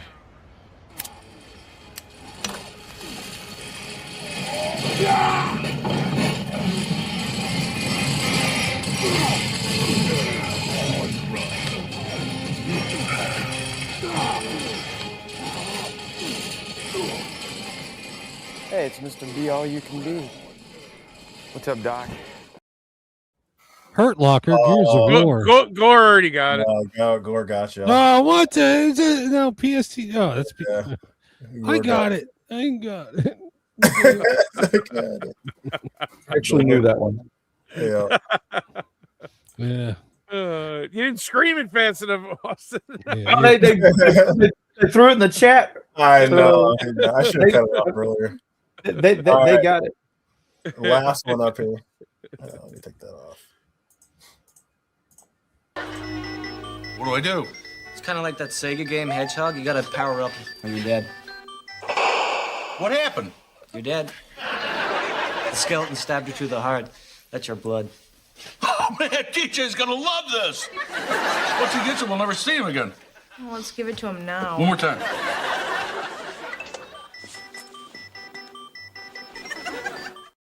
Roseanne Super Mario Bros. Oh, Austin got it.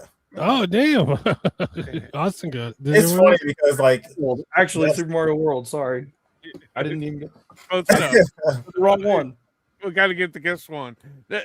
What's confusing about it is he's talking about Sega and this and that, and then that death sound was totally not part of the game. No, at all. It's like that's like the menu screen on there. It's like, how you dying on the menu screen? It's hilarious. Who won? Well, it's tied between Sean and Chad. Oh shoot! No, I didn't bring another one. We're giving it to Chat. Chat all right, Chat won that one. Yeah, screw you, Chat. Oh, poor Chat. No, they deserve it. All right, guys. Moving on. Just because Chat won, Chasen is not going to hear me sing Mother. So there we go. All right, guys. This is package time. It's package time. This is the part of the show where I'm squeezing my lime into my beer here. So excuse me, guys. A lime in the coconut. You shake it all up. This is the part of the show where we show off our latest pickups. I'm gonna go ahead and go first because I got a little bit. Where is the thing? There it is. All right, here we go. Now, once again, just like last week, I haven't had any pickups this week. I've been holding off on pickups because I'm jonesing for Game On Expo, so I'm putting away all my little nuts in my cheek like a happy little squirrel. And but there was this gap between the last podcast I would host on and starting this one. In that gap, I did pick up a few games, so I'm going to share those with you. This is Super Robot Wars 4 Scramble, Japanese game. I can't play it. I tried, but I love Super Robots. Super Robots is my shit. What's so damn funny? I got a lot of registration cards in here. Got the manual. These I just love these PS1 Japanese games. You know, I can't play them. I don't speak Japanese.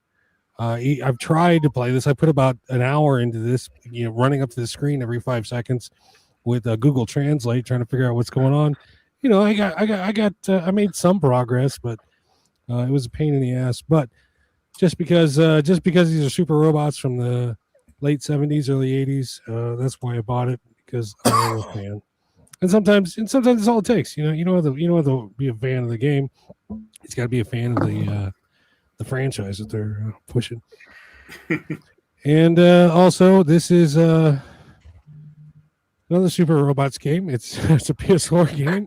Now, even though this is a Chinese English one, he doesn't have English subtitles, and I can't play it. Again, I put an hour into it, and I was holding my phone up to the screen with Google Translate, and I made some progress. But it doesn't matter as long as my favorite super robot is in there, Messenger. If you look real closely, you can see this is the inspiration for our show's logo, the Captain Harlock skull. Captain Harlock's skull, also adopted by the Misfits, who we love. There you go. Now, this is Rabby Ribby. This is a limited runs game, and I remember that one. I haven't played this shit. We just it's a Metroid Mania type game, if I remember correctly. Yeah, I don't know why I bought this, but it's got some sort of bunny girl on there. I'm a horny boy. Calm the hell down. But yeah, that's Rabby Ribby. Remember when you got so mad at me because I bought it before you? That never happened, Sean. And yeah, that's the last of my pickups for this evening. All right, Austin, you ready for us? Sure. All right, Austin on deck. I have one pickup, and it is Pokemon Pocopia or Pokopia, or however you say it. Yeah, like I said earlier, me and my son have been playing it all day. It's pretty good. So. Is it a game key card or is it all on a card? It is a game key card. It is the very first game key card I've ever purchased. I felt bad and dirty doing it, but I was going to say, how do you feel about that? But it's for your kid, I guess. So felt a little icky. Yeah, yeah. Are you a fan of the Pokemon series? You played any of the other ones? Hot take, think Pokemon is a really bad game. Oh. No, I agree. I agree. No, I do not agree with you, Roston. They for being the biggest like media franchise in the world. Yep. They can't find enough money to hire some voice actors. Dude, I say the same thing every week. I'm on page with you. Like, give me some voice acting. Like come it's on. a game that's designed for children, but you got to be able to read, which that cuts out anybody that's under the age of 7. Right. So like I don't know, and it's the exact same. Like I grew up with the red and blue. I thoroughly enjoyed that when I was a kid, but they're still the exact same thing. Yeah. Now, same formula, and I mean, not that I'm like a big time on graphics or whatever, but like again, this company has more money than anybody else. Exactly. And they're putting out games that look like they should be on like the PlayStation 2. Exactly. Yeah. I agree with you. The only one I actually enjoyed was what was that? Pokemon Arceus. Yep, I enjoyed that one. And that game for me would have been a 10 out of 10 if it had voice acting. Yep. You know, dude, listen, just like the Sims games. I like the lore. I like as far as like the idea of Pokemon. You catch them. It's like what cockfighting, but for kids. Mm-hmm. So like I like the idea of finding, training, all that kind of stuff. Right. Love the idea. Love the anime growing up. I want to like Pokemon. Right. I buy every Pokemon game that comes out, all like the main series. I can't get into them. I try. I can't get into them. I find them very boring, very lackluster, very lazy. No. Listen, you guys. Listen, just like Coca-Cola, you don't want to change the formula. They tried that. They tried that with New Coke. It failed miserably. If you change the formula, if you give these people voices, it's just going to crash and burn, dude. No, just like The Sims, where they go. You got to have no voice. It's got no. They drag it out too long. Like I spend 15 minutes just sitting there pressing the buttons, trying to skip through all of the dialogue. Exactly. Like throw ups. Like I'd be fine if it was just the cutscenes. Like make the cutscenes voice acted. All of the little NPCs you run into, fine. Keep those like little chat bubbles. But anyways, no, this game is not at all like the mainline Pokemon series. This is really like Minecraft and Animal Crossing. I've heard. Yeah, Minecraft, Animal Crossing, and Pokemon, all three somehow had a child. This is what it would be. Here's what you do. You watch the Pokemon show, and then you make the voices in your head while you're reading. So, fair. All right, Austin, as is custom on this program, you get to pick who goes next. Let's go with Reggie. All right, Reggie, you're on deck. You ready? I always get picked last. No, the guest always right picks you next. The guest always picks you next, Reggie. You are the celeb. Here we go. Cream the crop. I don't know if I showed this before, but Sean, I'm pretty sure you'll remember because you always remind me if I show a game twice. Oh, of course. Here's, damn it, where'd it go? Sorry, I had it set up here. Assault Suit Linus Part 2, Saturn Tribute. Our friend Dave picked this up for us at the Limited Run store, and I have the first game.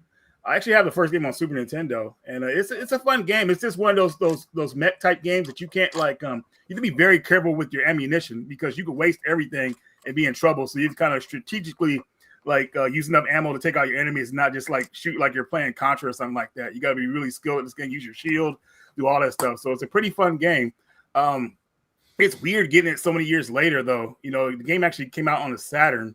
Right. And now, like 20-something years later, we're getting it in English on the PS5 and Switch, which is kind of like, what the heck? Why did this come out earlier? But they're doing a lot of translations for a lot of these older games because they see a resurgence in the interest in them. So this is cool to have this now. Not that far in it. It is difficult, but I will eventually get through this one. Yeah, that game made me want to throw my controller through the screen. Is the gameplay similar to Lanos 1? Yeah, it's just tougher. This one's way tougher. Wow. Next game here is Earthfall. This is like a Left 4 Dead, like a bargain bin Left 4 Dead. But I still had fun with it. If you don't have Left 4 Dead or something like that, then hey, let's play Earthfall. You know what I mean? It's an alien invasion. The game doesn't even give you the story mode. It just throws you right into it. So you have to read about the story like online to find out what it's about because there's no cinematic like give you that tension or whatever like that. You start with 4 survivors and you go through the levels, and it's actually pretty fun. You know, you set up barricades, hold out positions to try to like beat up the aliens and move on to the next level. Nobody knows about this game really, but me and my friends played through it. Well, I think it was a couple years ago, but I picked it up again recently because I've kind of had a resurgence to want to play it again, so I'm keeping it this time. But it's definitely a fun game. Just I feel like it's lackluster in giving you the tension you want if you're interested in story mode and things like that. But it's a fun one, and it's cheap. I haven't heard of that game. Yeah. 4-player co-op. So yeah, if you ever want to play something that's not Left 4 Dead or World War Z or Back 4 Blood, there's definitely Earthfall. Moving right along. We have GTI Club, which is a Switch game I've been looking for quite a while for a good price. It was always overpriced every time I looked for this game. But now, for some reason, everybody lost interest in it, and that's where I come in. I picked it up for pretty cheap, thankfully. And I found out about this game because I got it on PS3, the PSN store. I downloaded it from there. And I always wanted to have a physical. I was surprised they had the physical for they put the physical out for the Wii instead. But it's definitely a fun racing game. And I heard it actually used to be online for the Wii as well. People used to play this online. It's probably still online through the fan server on for the Wii because they kind of brought that back to play Wii games online again. Right. But yeah, definitely a cool arcade game that I don't think a lot of people know about. So one of my latest I almost said Switch Wii games I've gotten recently. Moving right along. I don't Saturnalia. I forgot how to pronounce this damn game. Saturnalia. Yeah. Saturnalia. Yeah. This is one of those survival horror games where you're being kind of like stalked by something you don't know what it is. It's kind of like gives you that unnerving feeling, and you're going through this weird town, and you're just kind of being stalked by these entities and stuff like that. It's really weird and crazy. Shout out to Dave for picking this up for me at the Limited Run store. He actually got this in the discount bin at Limited Run, because sometimes they'll get stuff sent back to them and it has like a scuff on it. They'll throw it in the bargain bin. So I got this for a little bit cheaper. I haven't played too much of it yet because the survival horror bug, it comes and goes. You know what I mean? So you can't play too many survival horror games. Like, you can't play them back to back because you'll be kind of desensitized. You know what I mean? It's kind of like watching all the Saw movies at once or back to back or whatever like that. You need a break. So right now I'm playing Resident Evil 9 again. So it's going to be a while before I get into this one. But I thought it was an interesting one to have. So got this one. Sean, you hooked me up with this game, didn't you? I believe I did. I think I got 2 copies. Yeah. I played 2 hours of it, and I kept getting killed by Invisible Satan. So I just had I was like, I'm done with this. Yeah. Thankfully, it's a short game, I hear. So once you probably get the hang of it, it won't be too long. 2 more here. Flipnik Ultimate Pinball. A lot of people don't know I'm a big pinball buff, and this game, I don't know what happened to my original copy of it, but it was missing, so I got another copy of it. And this pinball machine, I mean, back, I want to say in my 20s, like I was buying a lot of pinball machines, and I could never get them to stay working properly, so I always went with the 3D pinball, and there's a lot of pinball games on the PS2, but this is a unique one that I don't hear a lot of people talking about, so I thought it was cool to have this again. I don't know if it's for everybody, but it is a unique twist on the pinball genre, playing it like a 3D one on the PS2. So there's that. And then my last game is System Shock Part 2, finally released on modern consoles. I think the reason they're bringing these back, obviously they want to make money, but they're going to probably make a System Shock 3 if this is successful. So hopefully that's what's going to happen. And this is probably one of the greatest survival horror games. Well, people tell me it's one of the greatest survival games of all time. I have yet to decide that, but it is creepy. I'll say that much. And it's definitely better than System Shock Part 1. So there's that. And my last 2 items here are going to be kind of weird, but you guys know about these. I recently got oops, sorry. You guys still there? Or you got everybody blacked out on me? Yes. No, we're here. Okay. I don't know if it was on my end or whatever. I'm sorry. But anyways, oops, there it is. I got the PS3 test system. Oh, my God. Yeah, buddy. Yeah, you like You like that shit? Yeah, yeah, so test system, it does a lot of stuff, man. I mean, I let Jason borrow my original one a couple years ago. He did a video on it. And this thing could do a lot of things, man. It like pushes old school games in like 1080p. Like, you could do a lot of crazy stuff with this system. But not only that, with this system, I would say it's limited compared to the next system. Oops, switching over here. I got a PS3 tool set system. This one is insane, dude, because, this thing has a mock-up of the old school PS3 store. So you can actually go to like its own mock-up store and I look around how the store used to be on here. Pretty cool, man. I mean, obviously you could probably develop games on this thing. But yeah, just cool stuff to have, man. And what I plan to do with these systems is, the first thing, I'm not going to really play them right now. My first priority is to change the thermal paste on them, because that was my first question. Yeah, they are subject to the same issues that the regular PS3s had, but obviously those were more commercial use and these are not. So I would say they last longer. But any PS3 system or 360 system, if you have like the originals and they're working, make sure you change the thermal paste on them if you want to keep them working, because they're at the age where all that thermal paste is drying up. Yeah, and exactly. So you don't want it to you don't want the system to get damaged or whatever like that. Even though they have ways to fix them, it's just expensive, and I'd rather just keep it working on my end. Reggie, but yeah, what's up? Can you take these online? Yeah, so you could go online, but it asks for an update, and I don't want that update taking any features out. So I have to really look into the update to see if it's if it's safe with other people who have a system like this. So they have their own strong community. I wouldn't bother. I mean, it's not. I mean, I got a regular PS3 to play online, so it's not really worth it unless it's beneficial. But yeah, I'm definitely not going to do it. So yeah. But yeah, guys, that's all my pickups. Thanks for picking me. I hate going last. These guys. Congratulations on getting those systems, man. I know you were excited about those. It was a trade that was been worked for the last 5 years. I just kept forgetting about it. My buddy said, "Hey, got these systems if you want to trade for them." And I was like, yeah. So, all right, who's next, Reg? Oh yeah, I choose Big Game James. Big Game James. Sorry, I was out of the moment for a second. I was thinking about these systems. First one I'll show up here. Kini Kanuko, Super Muscle Cat. This is like heavily. It's one person made this, heavily inspired by Japan, but it's obviously a pal of this. You're a cat with a bodybuilder body. I mean, you get the freaking manual in there. What? It looks like Wait, Kino Kanuko, isn't that the intergalactic wrestling? I have no idea. Oh shit! It might be. Wait a minute. I'm sorry. Go ahead. Yeah, no, you're good. So yeah, beat 'em up.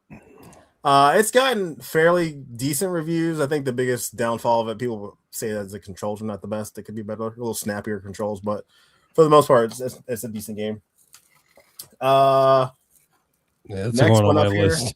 I haven't played this one yet, but I do love the concept of the movie name of it. Chroma Gun 2 Die Hard.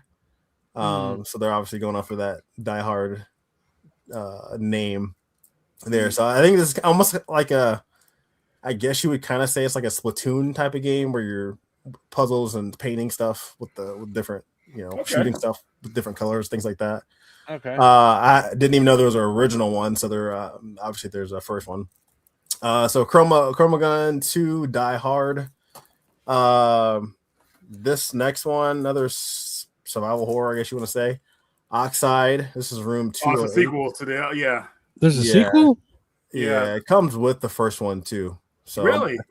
I think that's a DLC code though. If I'm correct. Yeah, it includes it. I'll have to open it. I'll open it now. I think it probably is a code because they usually. What's the title?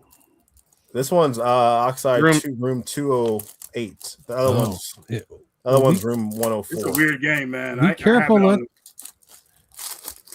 Be careful. Be careful not to show off the code. Yeah, it's the code on there. Let's see it. Let's see the code. Show me the code. James, that one was coming out to America though too, I believe. Which one? Oxide? The one you have, yeah. That one I believe is coming to America as well. 208? Oh yeah, because the first one came out, we got over here, but that one I'm pretty sure is going to come to America as well. I'm pretty sure. It could. I guess it could. Well, you never know sometimes because if it didn't sell, they won't bother. Yeah, you never know. It could. It might. Yeah, Will would buy this one. I have something against the company, but I would buy that one. It's pretty violent, man, because it's like kind of like a survival horror mixed with like a little bit of Saw and everything. So it's pretty twisted stuff. They didn't do this one though, Will. They did. That's Perp. You're talking about Perp. Perp didn't do the second one. Perp didn't do that one? No, Tesora did. I'm all in. Perp did the first one. Yeah, I think the sales were kind of. And then last game I'll show. I probably won't show any more games. Last game I'll show, or not even game. During my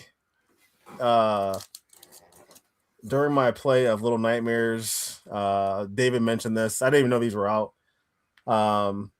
Playing Little Nightmares, playing Reanimal. I did end up picking up like a comic, Little Nightmares comic.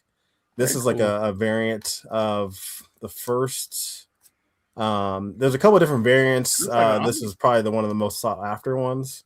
Okay. So I ended up picking that up as well. So good stuff. I think we talked about this, James. But are you a fan of Little Nightmares like series? The third one? Yeah. Oh yeah. I love it. I like. I mean, I say I probably like the first two better than the third one. Mm-hmm. I love Reanimal. Obviously, beat it Reanimal, but I like it. I like it a lot. I need to get the complete edition on the PS5. That's the only one I'm waiting on that one. So okay, very cool. Sean, you ready? I am ready.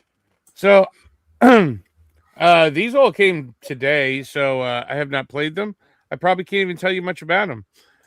This one I only bought because it's probably the horniest game I've ever seen in my life, and that is Fantasy Tavern Sextet 1 through 3 trilogy pack. Horny boy games with a Z. So, so there we go. Play Asia, we're good to go. Good, Have you played it yet? No, I just got it today, man. I mean, it comes with Joy-Con covers and stickers, and look, she's eating a hamburger. This is going to be a good game, man. This is going to be high quality. She's eating a hamburger. This is going to be a good game.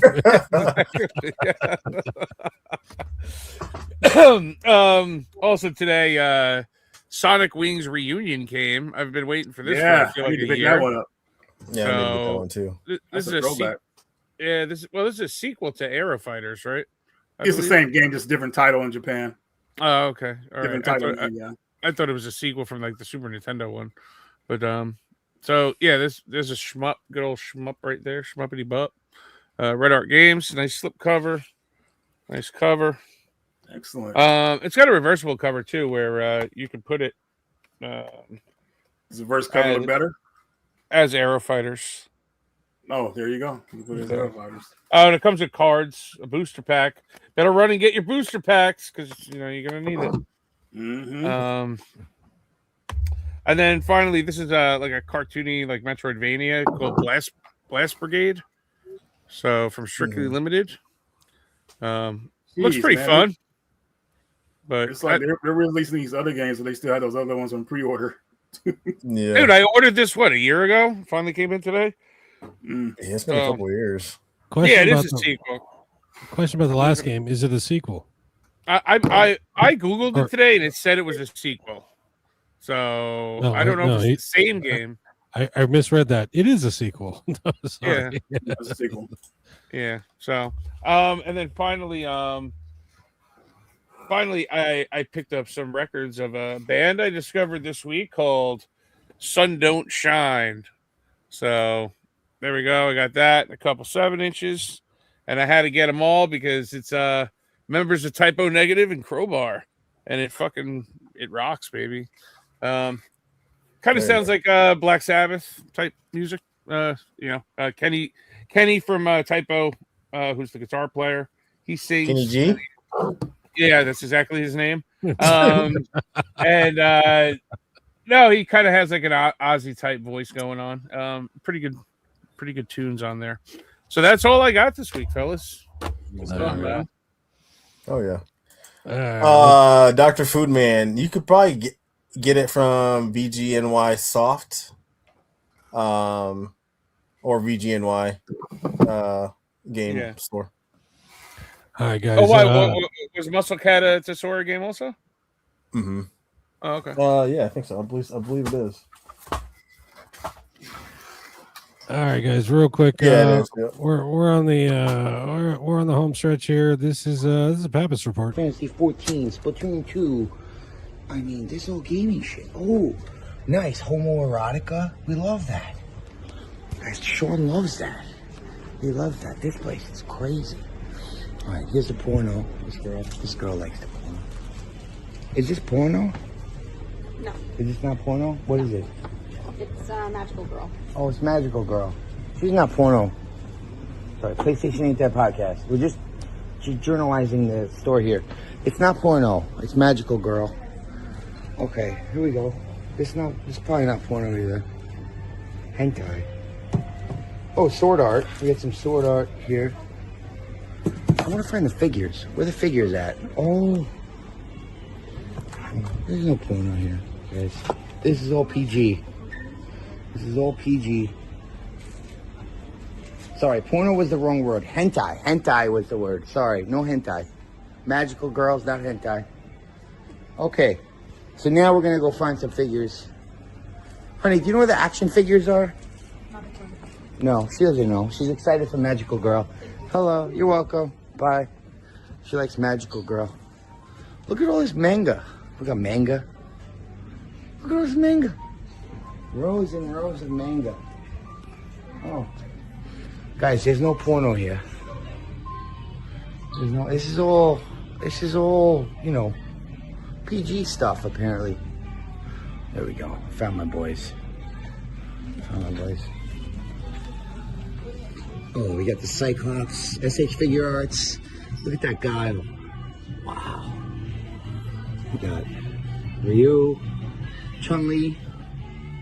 This store is great. Hey guys, PlayStation Ain't Dead podcast. What are you interested in today? Can I interview you real quick? No, thank you. What are you looking for? We're just looking around. Oh, it's cool, right? I've never been here before. They don't want to be interviewed, but that's okay. I respect them. They have figures and anime and manga. It's great. It's great. Jujutsu Kaisen. We got here. Look at this. They're probably looking for porno and they're a couple, so they don't want to be, you know. Let's see what this lady's doing. Hi! What are you looking for today? I'm here with the PR for Kinoshiya. No? You running away? You don't... No? You running away? You don't want to know what you're doing here today? Oh, she ran away fast. Hey, boss. How are you? My name is Mike Pappas. I'm here with PlayStation Ain't Dead podcast. We want to learn a bit about your store. Is there anyone we can interview? We have... Not right now, unfortunately.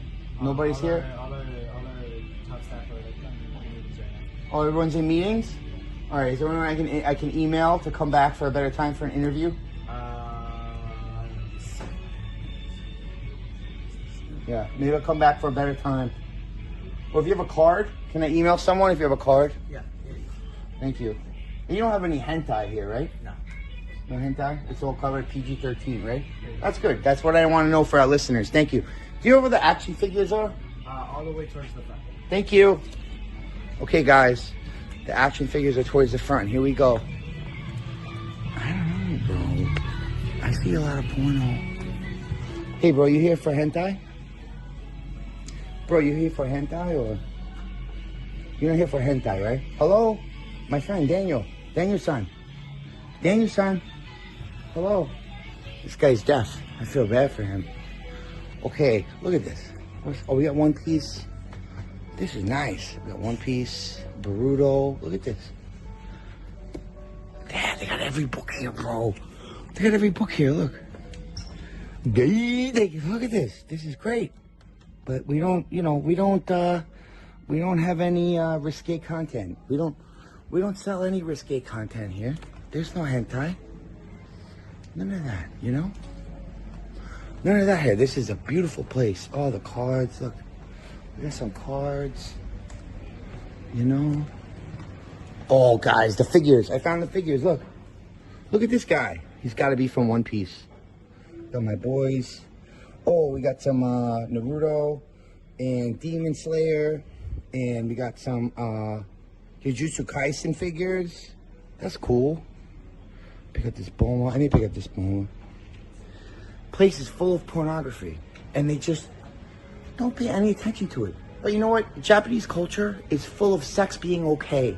And sexualizing. Once you hit adolescence and once you hit puberty, it's all good. You know, I mean, look at this. They tell me we don't sell anything X-rated here.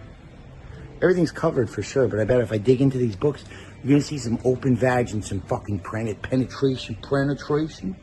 Look at this. This store is great. Matter of fact, I'm not even gonna make my second stop tonight. I'm gonna spend all my money here. I mean, bro, what's going on here, bro? What's going on here? They're gonna kick me out of here in about 30 seconds. So I'm gonna wrap this up. PlayStation ain't dead, Pappas ain't dead. I'm coming back 2026. This is only the beginning, motherfuckers. Goodness. Daniel-san. Wow. Sean, I told you this is he's gone too far. He's gone too far. This is too much. Perfect. Pappas is on probation. What the hell? Jeez. Oh my God. Oh man, that's great. What up, Marcus? Hey, on the Brown doesn't fuck around. What up, Marcus? Yeah, this guy has guts.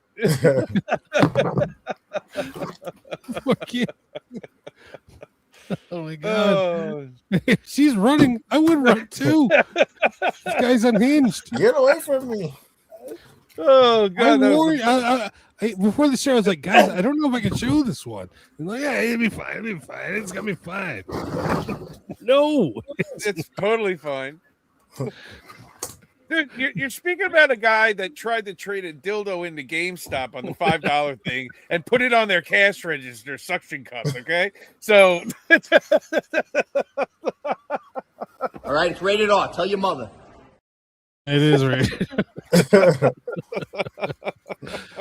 All right, guys, we're gonna wrap it up. This is the final segment of the night. This is where is it? This is video game shit posting.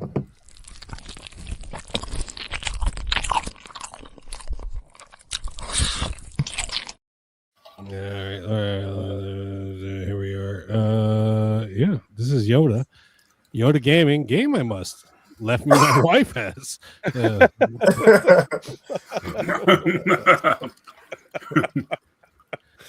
90s, 2000 kids when they move their TV to another room. What else we got here? I remember when we had to install our games off of discs. Sure, Grandma, let's get you to bed. Tell me a story, Grandma. Playing as Grace in Resident Evil 9. Run. And playing as Leon. Gun.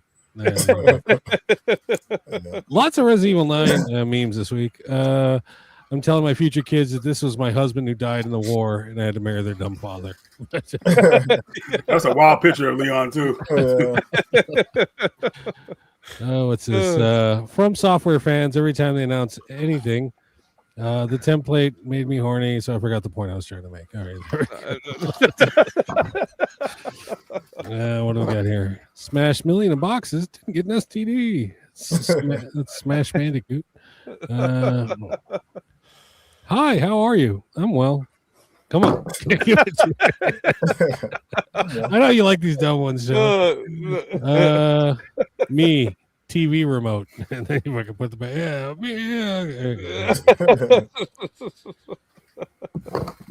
Son, it's 2004. I'm home from my 2004 job. Stop playing 2004 video games so I can watch 2004 news on our 2004 television set. 2004 You feel old yet? This is news. Nintendo sues U.S. government over tariff. U.S. counters by making emulation legal. Please, God, let this happen because it'd be so fucking funny. What do we got here? Real life game.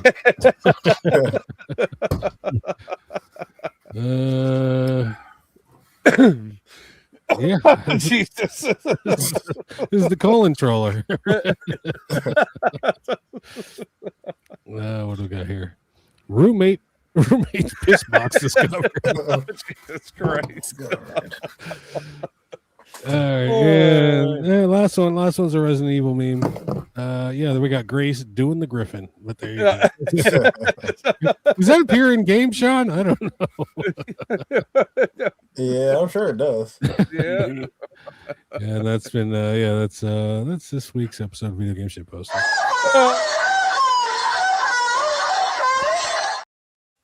All right. Well, thank you. The meme segment usually marks the end of the show. So Austin, thank you for sitting with us and suffering through us for this long. Thank you for coming on, Austin. It was a lot of fun. It was fun. Thank y'all for having me. Yeah, man. Appreciate you. Of course. Definitely stoked. Usually at the this is a time on the program where the guests they get to plug anything and everything that. So Austin, what do you got? What do you got going on? What's in the future? Well, tell us. I mean, we've got Southeast Game Exchange, July 17th through the 19th in Greenville, South Carolina.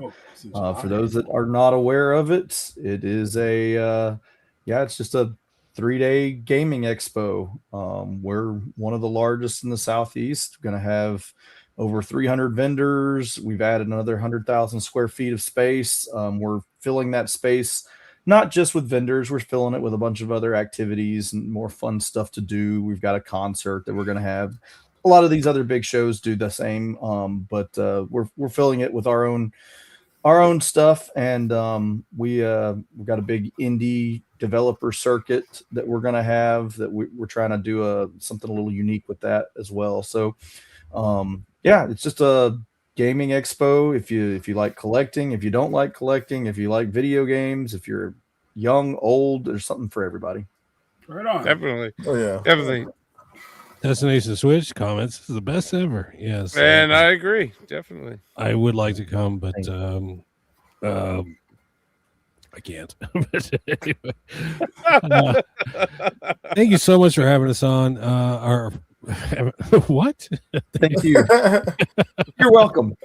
Yeah. Thank you so much for coming on, Austin. It's been a pleasure. And it's been a peek behind the curtain of the seedy underbelly of video game convention. I'm kidding, but if I may be so bold to speak on behalf of myself and my fellow hosts and guests, from me, from James, from Sean, Reggie, and Austin, thank you for coming on, and good night, everybody. Thank you all. Have a good night. Look at that trailer! It drops this winter! Pre-ordering right now! The future's ours! Premium edition games pre-order today! 3 years later, still no shipping notice. They said winter. They never said which one. I just want to play. Premium edition games pre-order today. They say PlayStation ain't dead, but was it really alive? We got collectors in the house like Will Schultz and Sean Powers and LL Smooth and the Radical One. Reggie Alive, the Pappas Report is such a surprise. Sometimes